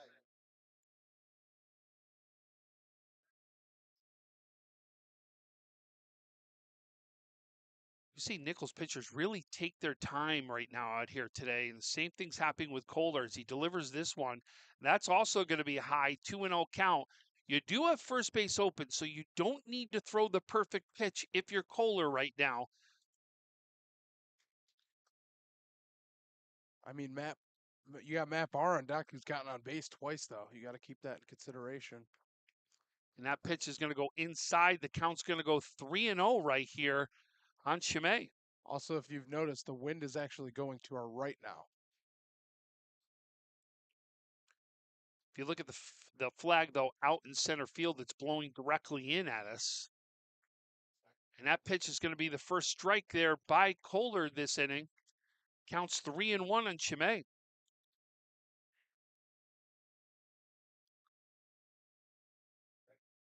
Kohler gets set. Here comes the pitch. And that's going to be outside right there, as now Canisius will load the bases again and come up to the plate is our starting pitcher for Canisius here, Max Barr. Max has walked already today. He's got a single. He's 1 for 1 and scored a run.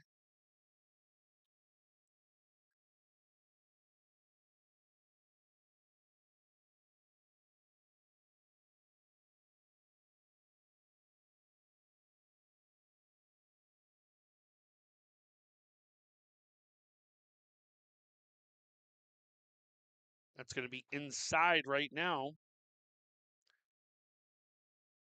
I mean, another bases loaded opportunity. You got to pitch to Barr here. Oh, you have no place to put him. You've got to pitch to him. There's no doubt about that.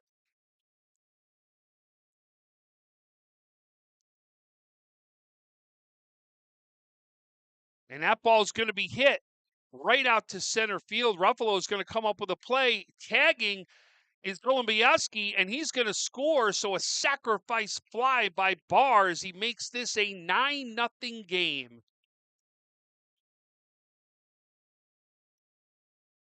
I mean, if you're Barr, that's nothing wrong with that at bat. Getting another run in. That's what your job is to do, right? You want to keep tacking on right now. He stays 1 for 1 and going in with a good mindset back to the mound.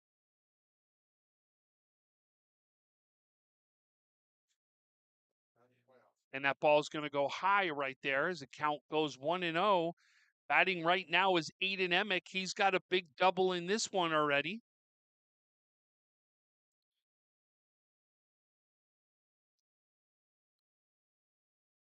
And that ball is going to be low and outside. The count's going to go 2-1. 2-0, I apologize. Runners are in first and second for Canisius. I will say one thing I've noticed with Aiden Emick, he's done very well with hitting the ball when it comes to an outside pitch and driving a bit oppo.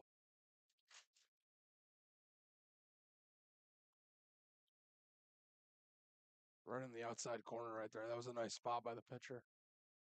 Makes it a 2-1 count.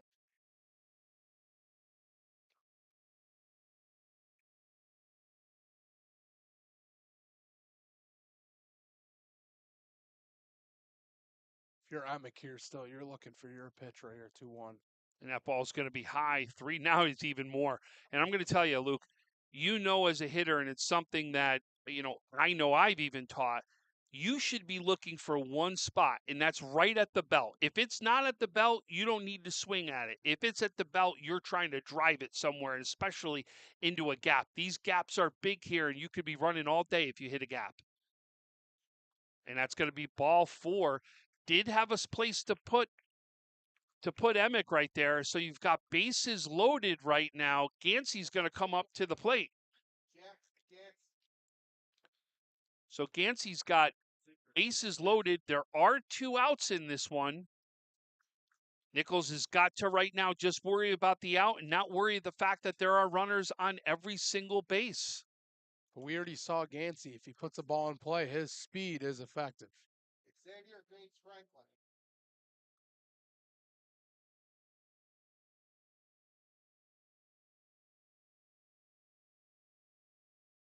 And that pitch is going to be called strike.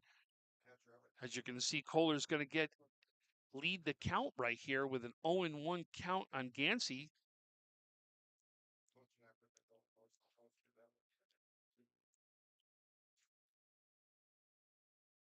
Kohler gets set, going to deliver. That's going to be a called strike on the outside corner right there. He goes 0-2 on Gansey. 9-0 in favor of Canisius right now.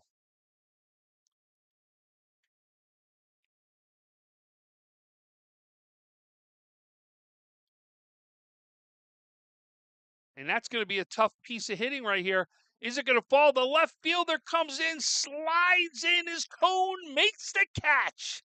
What a big catch right there for Nichols. If that falls and gets by him, that possibly could have cleared the bases right there. Cone makes a big play to try to get this Nichols team back into this game. We go through 4 right now. Canisius leads this one 9-0. We're in the Georgetown Cup Finals, Game 3, brought to you by Empire Electric. HAP is a 4-week summer program. Great opportunity for rising 8th grade students to come in, get to know us at Canisius, while also preparing for the scholarship and placement exam that they will take in the fall, and having a great time participating in sports and recreational activities. I loved the competitive aspect and the amazing community that I found here. The energy between my classmates and I, it was ecstatic. There was nothing like it. HAP really prepared me for what to expect to come to Canisius. I wasn't really sure if I wanted to go here until I went to HAP, and I was like, oh, this is a great idea. I love everything about this place. I really want to go here now. So I think for people who are not entirely sure where they want to go to high school, it is a perfect opportunity to see what's happening here and really understand at a closer level what you're getting yourself into. I can speak from my own experience. I came here with a group of friends from my middle school, but ended up making a ton more, and became friends with guys who ultimately were my best friends throughout my time at Canisius. But for anyone, it provides a great springboard into 8th grade as they start thinking about taking the exam and applying for high school. And I think helps guys put their best foot forward when that time comes.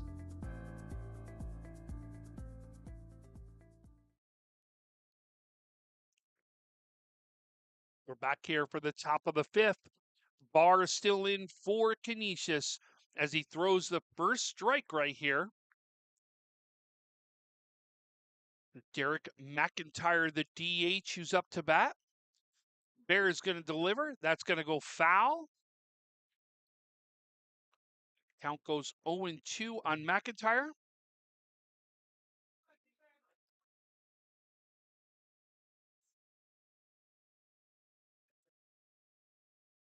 And that's going to be another foul ball, protecting right there as the count stays 0-2. Hey, whatever it takes to get your bat in there to stay on the plate. Right now, Nichols needs base runners. That's all they need right now. And that's going to go ball high.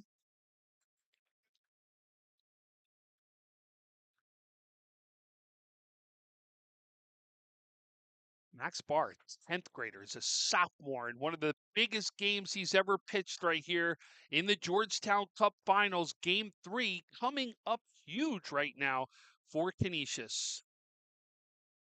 Canisius has got some good young stars. They got Barr, and then they have Aiden Emmett catching for him, who's a freshman.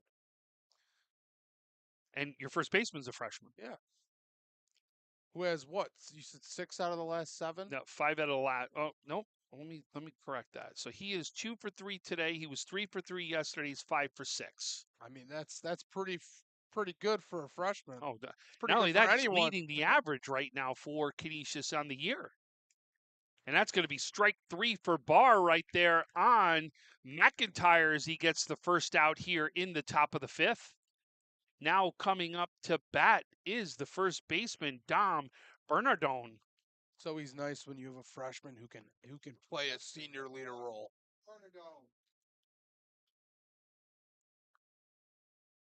And that's good. Oh, that one right off Bissett's mask right there. Looks like he's okay as he delivers the ball. I think he needs a little bit of a breather. That's why you're seeing right now your catcher, Emick, walk out to the mound. He's trying to give right now the umpire, Wally Bissett, behind the plate an opportunity to get a breather. Tell you, that's something, that, again, like you said, freshmen. 2 freshmen that have absolutely been stars. And the other freshman on this team is Xavier Gates Franklin, who we've been seeing come in and pinch run in this one. So all 3 freshmen on this team have actually had an impact inside these playoffs. And that pitch is going to go high right there to Bernardone. I would say another huge, if not the biggest leader for the Crusaders is David Barzak, who's also only a junior. Yep. It's another year coming back. Really is. It just shows that this team is just loaded. They really are. Austin Powski, who we've been talking about, is only a junior as well. You got a lot of your stars coming back next year. And then don't forget, Handifer, who may have been one of the top pitchers not only in the Monsignor Martin Conference. Here's a junior that's coming back. Not only is he going to have an impact on this baseball team, but he should have an impact on the Canisius football team as he gets a chance to play quarterback for Canisius as well. Yeah, I saw him when we covered the state championship versus Iona Prep. He came in there. Yeah, and, he came in and few had some plays quarterback and had snaps. a very good toss. And that ball is going to go down into the turf and bounce away. Count is going to go full right here on Bernardone. I just think this is a situation 3 you just got to challenge him. Give him a fastball. That ball's going to go foul. At this point, if I'm Coach Sanacito, I'm actually saying you are out there to throw strikes right now. Let your defense do what it can do, but you're out here to throw strikes right now and to keep turning those innings over. I mean, your defense is giving you no reason to not. They've had a great defensive game. And that ball's going to be popped up. It looks like it's out there to right fielder Nick Chimay, and Chimay's going to make the catch, throw it in. It's now 2 outs for Canisius. And coming up to bat will be now the right fielder. He was pitching, came in relief in the mound. It's Cody Kipler. It looks like the Canisius bullpen is starting to warm up itself. I'll tell you this, you're sitting at right now for Barr, he's sitting at 69 pitches, 43 of those are for strikes. That first pitch that Kipler sees, he fouls it off down the first baseline out of play. But again, another situation, Barr for a strike, it gets ahead of the count. That just makes a pitcher super comfortable on the mound. And like you've seen it today, the whole day.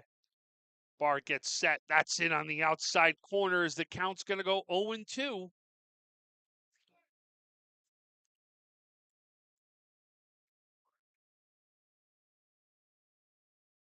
Barr gets set, delivers, checks his swing. They're going to ask for help. He says no, he did not go, so it will be a ball as the count goes 1-2.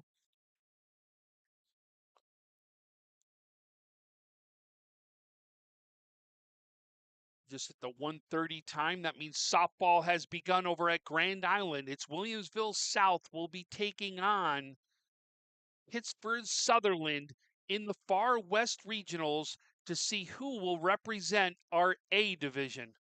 And that ball comes right back, a hot one to Barr. Barr throws it over to Golumbieski, and they get out of this one as now we see ourselves go to the bottom of the fifth inning with Canisius leading 9-0 in the Georgetown Cup Finals Game 3, brought to you by Empire Electric.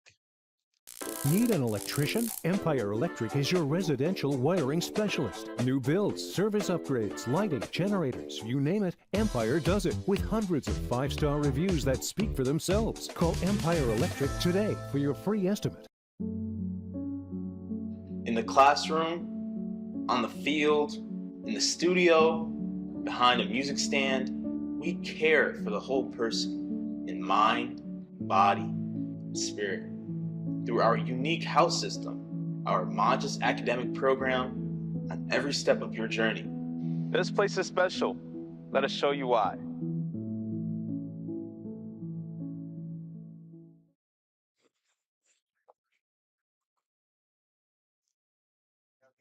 Get ready, young men of Western New York. Here comes your best summer ever. Canisius High School summer programs include 8 great sports camps, exciting workshops, and our hallmark high achiever program. There are opportunities for rising 4th graders through rising 9th graders. Go to canisiushigh.org. Best summer ever. For more information, reserve your spot today because space is limited. So we're going to come back right here. It is the bottom of the 5th inning. We're going to get a chance to see Canisius bat again. Top of the order is going to be coming up as Gavin Einen is going to get a chance to lead things off for Canisius. I mean, you could just tell.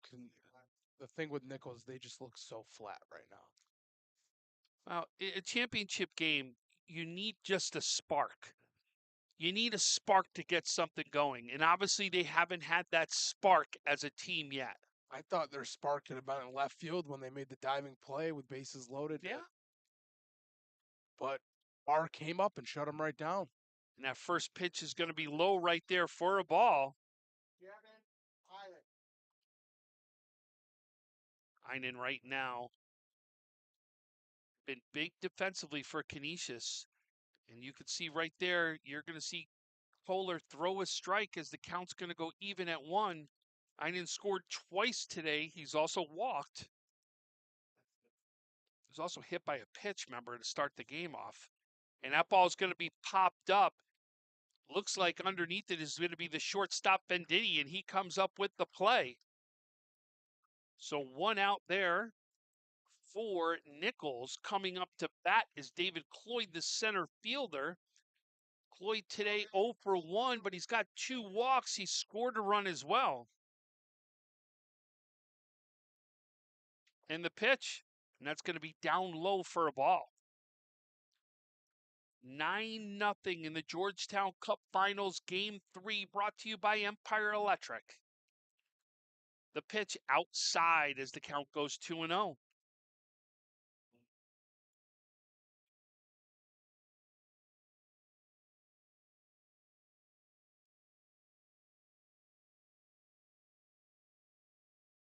Pitch is a little bit too far inside as the count's going to go 3-0 on Cloyd right now.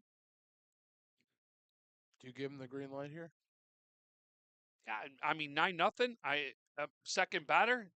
But I don't want him swinging at that pitch right there, right? You're looking for something that's right over the plate, not something that would have been a tough pitch on the outside corner.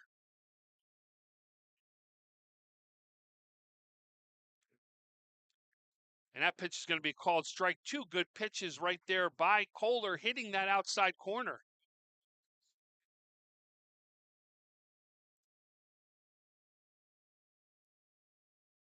And that pitch is going to be driven out to right field. And nice play right there by Kipler, who moved out to right field over the shoulder catch. Makes a great play for the second out of the inning. And now comes up one of the leaders at Canisius, the third baseman, David Barzak. Now batting, number 11, David Barzak. Luke, we talked about this on the broadcast last. as everybody may not know or may know, I used to run the Southtowns Travel League here in Western New York, and there are players all over these rosters that have actually played in that league.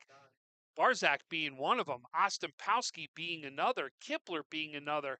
Brian Brzee coached in the league as well as a coach.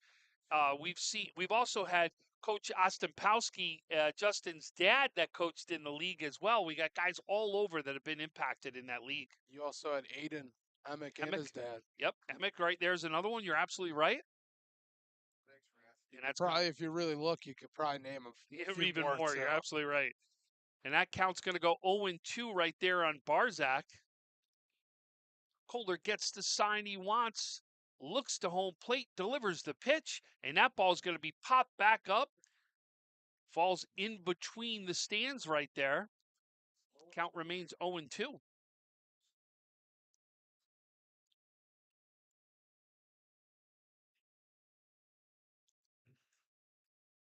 Calder's going to step off right here.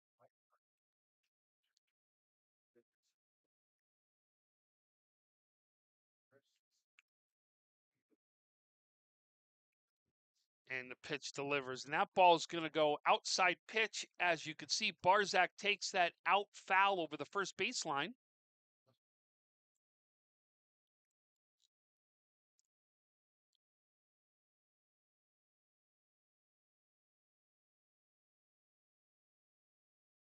And the pitch gets delivered. That's going to be high right there. Good 0-2 pitch, though.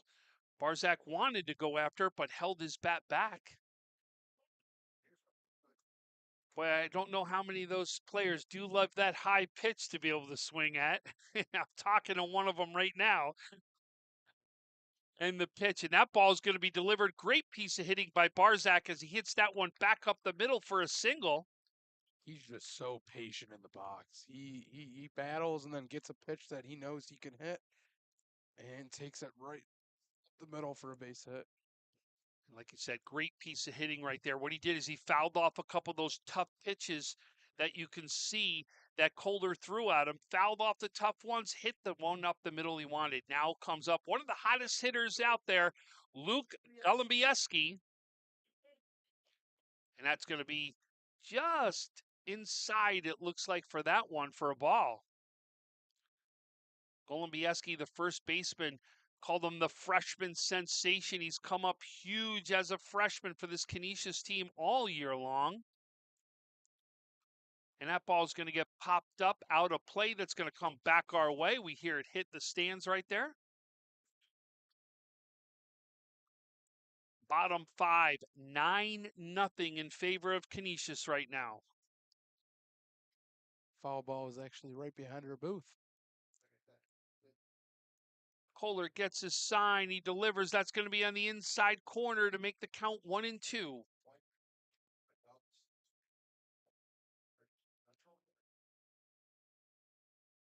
Golumbieski right now gets set. Ferlito looking for the outside corner. He gets where he wanted the pitch to happen, but it's going to be outside for a ball. This is the first time today he's been behind in the count.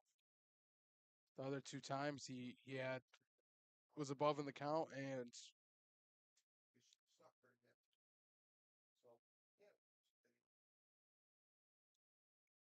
it's going to get fouled back to the screen. But Luke, how many times Canisius is a powerhouse, not only in the Monsignor Mark Conference, but in all of Western New York.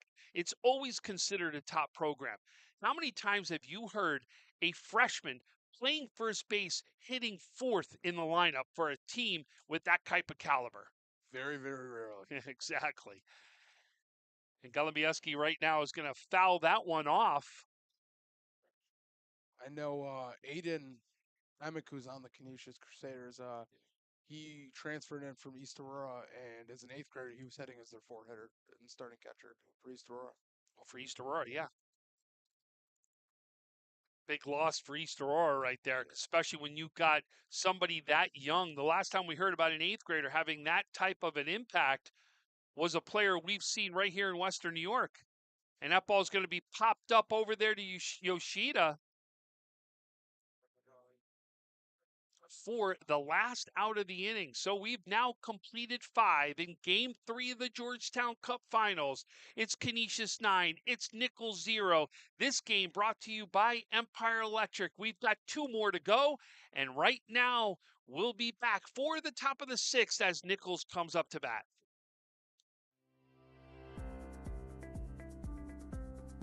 HAP is a 4-week summer program. Great opportunity for rising 8th grade students to come in, get to know us at Canisius, while also preparing for the scholarship and placement exam that they will take in the fall, and having a great time participating in sports and recreational activities. I loved the competitive aspect and the amazing community that I found here. The energy between my classmates and I, it was ecstatic. There was nothing like it. HAP really prepared me for what to expect to come to Canisius. I wasn't really sure if I wanted to go here until I went to HAP, and I was like, oh, this is a great idea. I love everything about this place. I really want to go here now. So I think for people who are not entirely sure where they want to go to high school, it is a perfect opportunity to see what's happening here and really understand at a closer level what you're getting yourself into. I can speak from my own experience. I came here with a group of friends from my middle school, but ended up making a ton more and became friends with guys who ultimately were my best friends throughout my time at Canisius. But for anyone, it provides a great springboard into 8th. We're here at the top of the 6th, Game 3 of the Georgetown Cup Finals, brought to you by Empire Electric. Barr is going to deliver right now to the new hitter into the game, Connor Maone. Batting for Nichols, number 11, Connor Maone.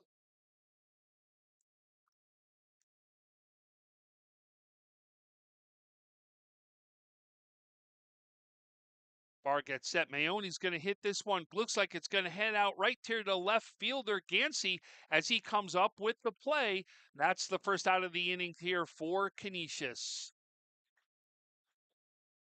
Now, as Nichols goes back to the top of the lineup, Trent Ruffalo is now going to come up here with 1 out. Give everybody some updates. Fillmore is still leading Franklinville 3-1. We now have a softball update as that one has begun. Pittsford is leading Williamsville South 1-0. A great play there by shortstop Einen as he makes the play over to first base on Ruffalo. Another great defensive play by Canisius for the second out. 2 outs. Nobody on. Brady Venditti now up to the plate. And then we're also very close to starting the Medina Oneonta game for baseball for the Class B division. And that ball is going to be an outside corner for a strike. I mean, that's just a great play by the shortstop there. Oh, unbelievable. I mean, they've been great. That middle infield for Canisius has been tough. And he covered half of the infield on that play. And that pitch is going to be low. The count's going to be even at 1 right here.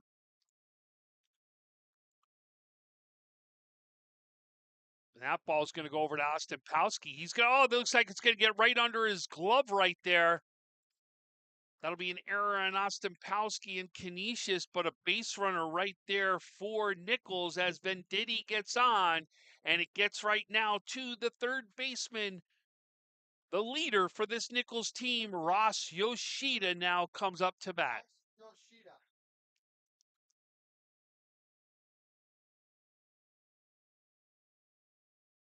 And that ball's just inside. As you can see, Yoshida backs out of the way of that pitch.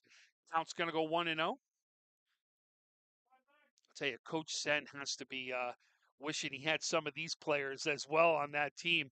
A lot of players here from Orchard Park here. We've talked about some of them. Yoshida would be one. Ostempowski would be another. David Barzak. Barzak would be another. I mean, we've got guys all over the place that would be playing on that Orchard Park team. And Yoshida hits one. This is going to be tough. That's going to be falling in right there. You could see getting over to third base right there, just under the tag, will be Venditti. So now you've got runners on first and third. We could say it now. Barr had a no-hitter going into that at bat right by Yoshida. Yoshida breaks it up with that single. So 2 outs, runners on first and third. Reed Cohn, the left fielder, now comes up.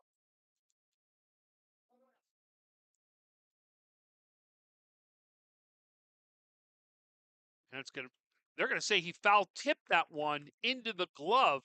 So strike one there on Cohn. But now if you're Barr, he knows that no-hitter was in there, and he doesn't have a no-hitter anymore. This is a big mental moment. You got to lock in and get out of this. You got to move forward. Absolutely, and that's a swing and a miss right there by Cohn. Counts 0-2.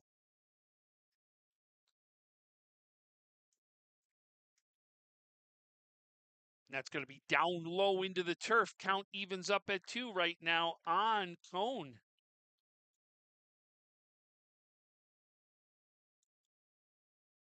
Nichols trying to get their first run across right here. Can they do it? Barr delivers. Swing and a miss. Barr does it again. Gets out of an inning. We go to the bottom of the 6th. It is Game 3, Georgetown Cup Finals. Canisius trying to win another championship. Can Nichols come back to get their first? We'll find out here as we go to the bottom of the 6th, right after these messages. Need an electrician? Empire Electric is your residential wiring specialist. New builds, service upgrades, lighting, generators, you name it, Empire does it with hundreds of 5-star reviews that speak for themselves. Call Empire Electric today for your free estimate. I'm George Wiley, a senior at Canisius High School. As the only Jesuit high school in Western New York, Canisius delivers a life-changing education. Canisius prepares young men for acceptance into the nation's finest universities, and our community supports us at each step of our journey. We are proud of our excellent athletics and our emphasis on service. This place is special. Let us show you why. Experience firsthand the excellence of Canisius High School. Schedule your visit at canisiushigh.org. We're back here in the bottom of the 6th. Canisius leading this one 9-0. Kohler still on the mound for Nichols. Leading off for Canisius, one of the hottest players so far in the Georgetown Cup Finals. He's the second baseman, Justin Ostampowski. Then followed by Nick Chimay. And then Max Barr will get his opportunity as well. Those are your next 3 batters here in the bottom of the 6th.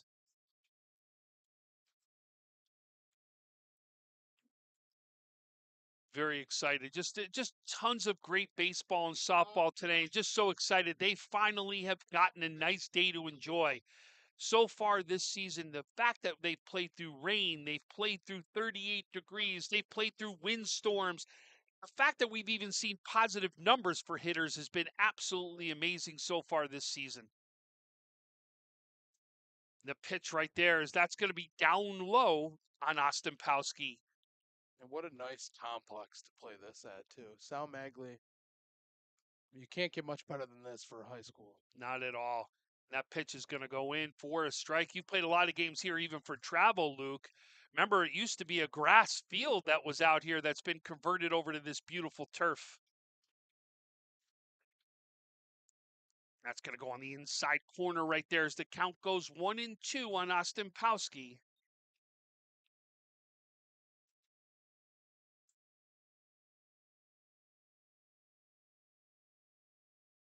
And he delivers this one up the middle. It's guarded by shortstop Benditti as he goes over to first base for the first out here in the bottom of the 6th.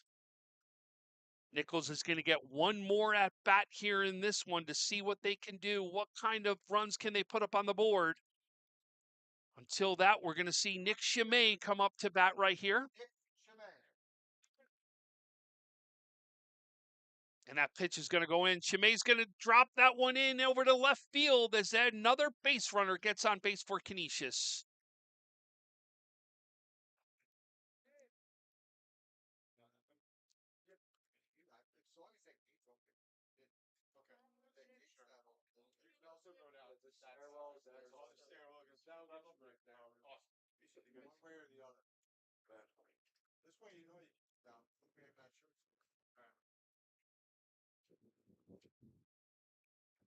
And that pitch is in the inside corner for a strike. Kohler delivers that one to Max Barr. Barr with a one-hit performance so far today. He looks, he delivers, that one gets down into the turf. Chimay, though, stays over at first base, does not advance.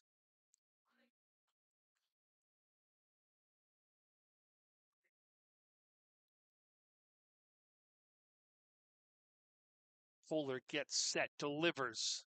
And that pitch is going to get fouled back up against the netting for a 1-2 count.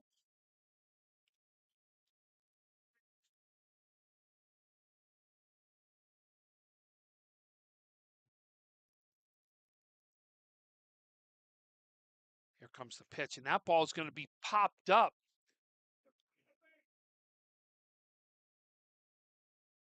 They called interference over at first base, so it was going to be an automatic out right there. They had to give Don Bernardone right there room to be able to make that catch. So they did call it an automatic out. He did make the catch anyway, so it really didn't matter. So there's 2 outs right now. And coming up to bat is Aiden Emick, the freshman catcher, as he had a big hit in this one, a double that went down the right field line that really started to break that open inside that second inning. I feel like that's an interesting situation because he doesn't mean he's just trying to get back on the base so he doesn't get doubled up. There's a pop out right there. And that's going to go right there to Kipler as he gets the 3rd out of the inning. Here it is. We go to the bottom of the 7th. It's the Georgetown Cup Finals right here. Sorry, the top of the 7th. We've got the Georgetown Cup Finals right here. Game 3 brought to you by Empire Electric. It's the last up for Nichols. Can they make something happen here in the top of the 7th?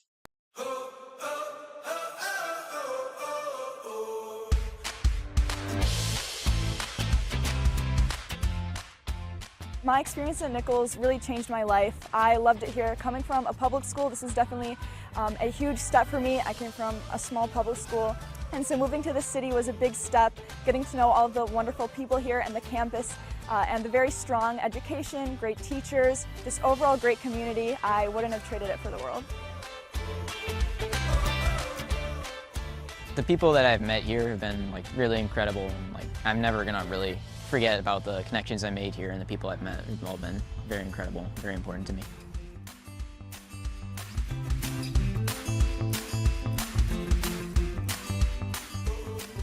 "8 years has been a long time, but I've enjoyed every single second of it. I came from a public school and I didn't really get the challenge I was looking for originally. So I came over to Nichols, and right away I knew that I was going to be challenged, but I was also going to have a great time and great friends and everything in between.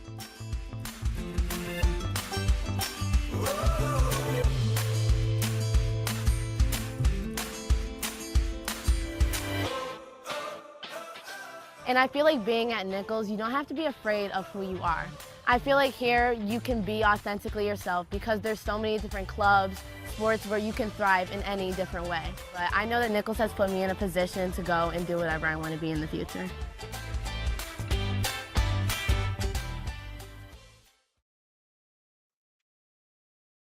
Leading off the top of the 7th for Nichols, number 7, pitcher, Casey Kohler.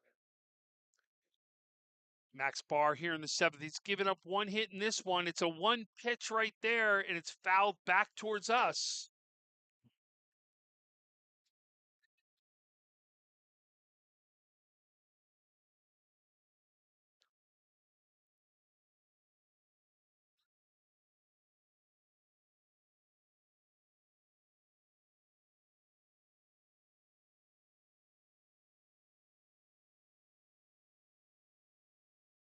So we got a 1-1 count right here. Barr gets set.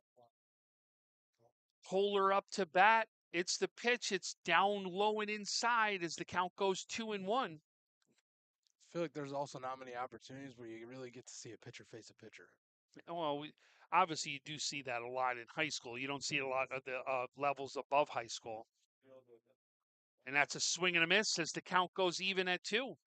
I guess when I played, our 90% of the time for us, when I was in high school, the pitcher never batted. And the pitch, and that ball's driven out to right field. Wind looks like it's got a hold of this one, but you can see underneath it is the right fielder, NICHOLS. And there's the first out in the top of the second. Now up to bat is the designated hitter Derek McIntyre. Designated hitter, number 22, Derek McIntyre.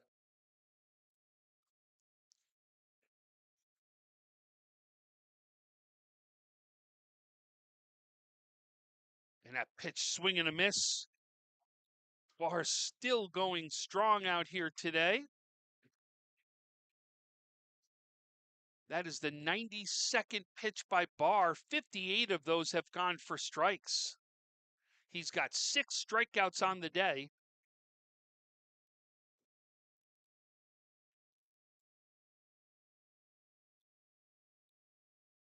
And that's a hit right there to the shortstop. Comes up throwing again. Comes down with it right there. Einen throws it over to Golubieski as he makes the catch, gets down on the base, and now it's 2 outs.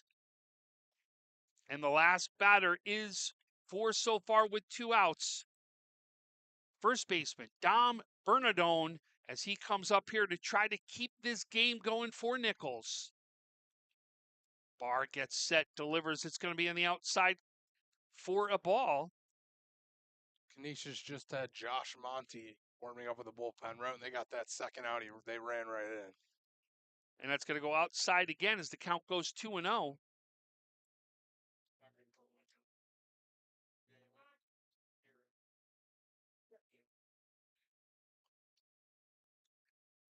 And that's going to be a called strike as the count goes 2-1 right now.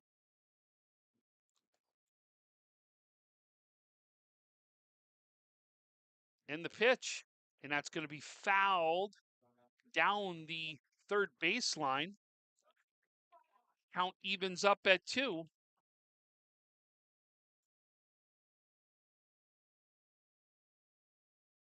This crowd's starting to stand up and clap a little bit. Barr is going to get set and delivers, and that ball is going to be bounced high. Barr's going to field it himself, goes over to first, and you've got it. Your Georgetown Cup champions are the Canisius Crusaders. What a great game, as it's a one-hit performance by Max Barr. And boy, you've got to give them a lot of credit. They go down the first game, lose to Nichols, come back and win the next 2. Your champions have been crowned the Canisius Crusaders. Luke, anything you want to add before we go? I mean, it was a good game. It was a fun broadcast. I had fun. Thanks for having me. Absolutely. And well, I appreciate you coming here and helping me out. I really want to thank Luke. He produced this one for us today. He also was your color guy. I'm Tom Prince. Thank you for joining us on this broadcast for Western New York Athletics. We want to thank Empire Electric again for everything they have done as well. Have a good one, everybody. Tune in right from here. The NFHS Network will carry the rest of the games today that the Western New York Athletics crew will be on. Please join us on the NFHS Network from here on in today. Otherwise, have a great day, everybody.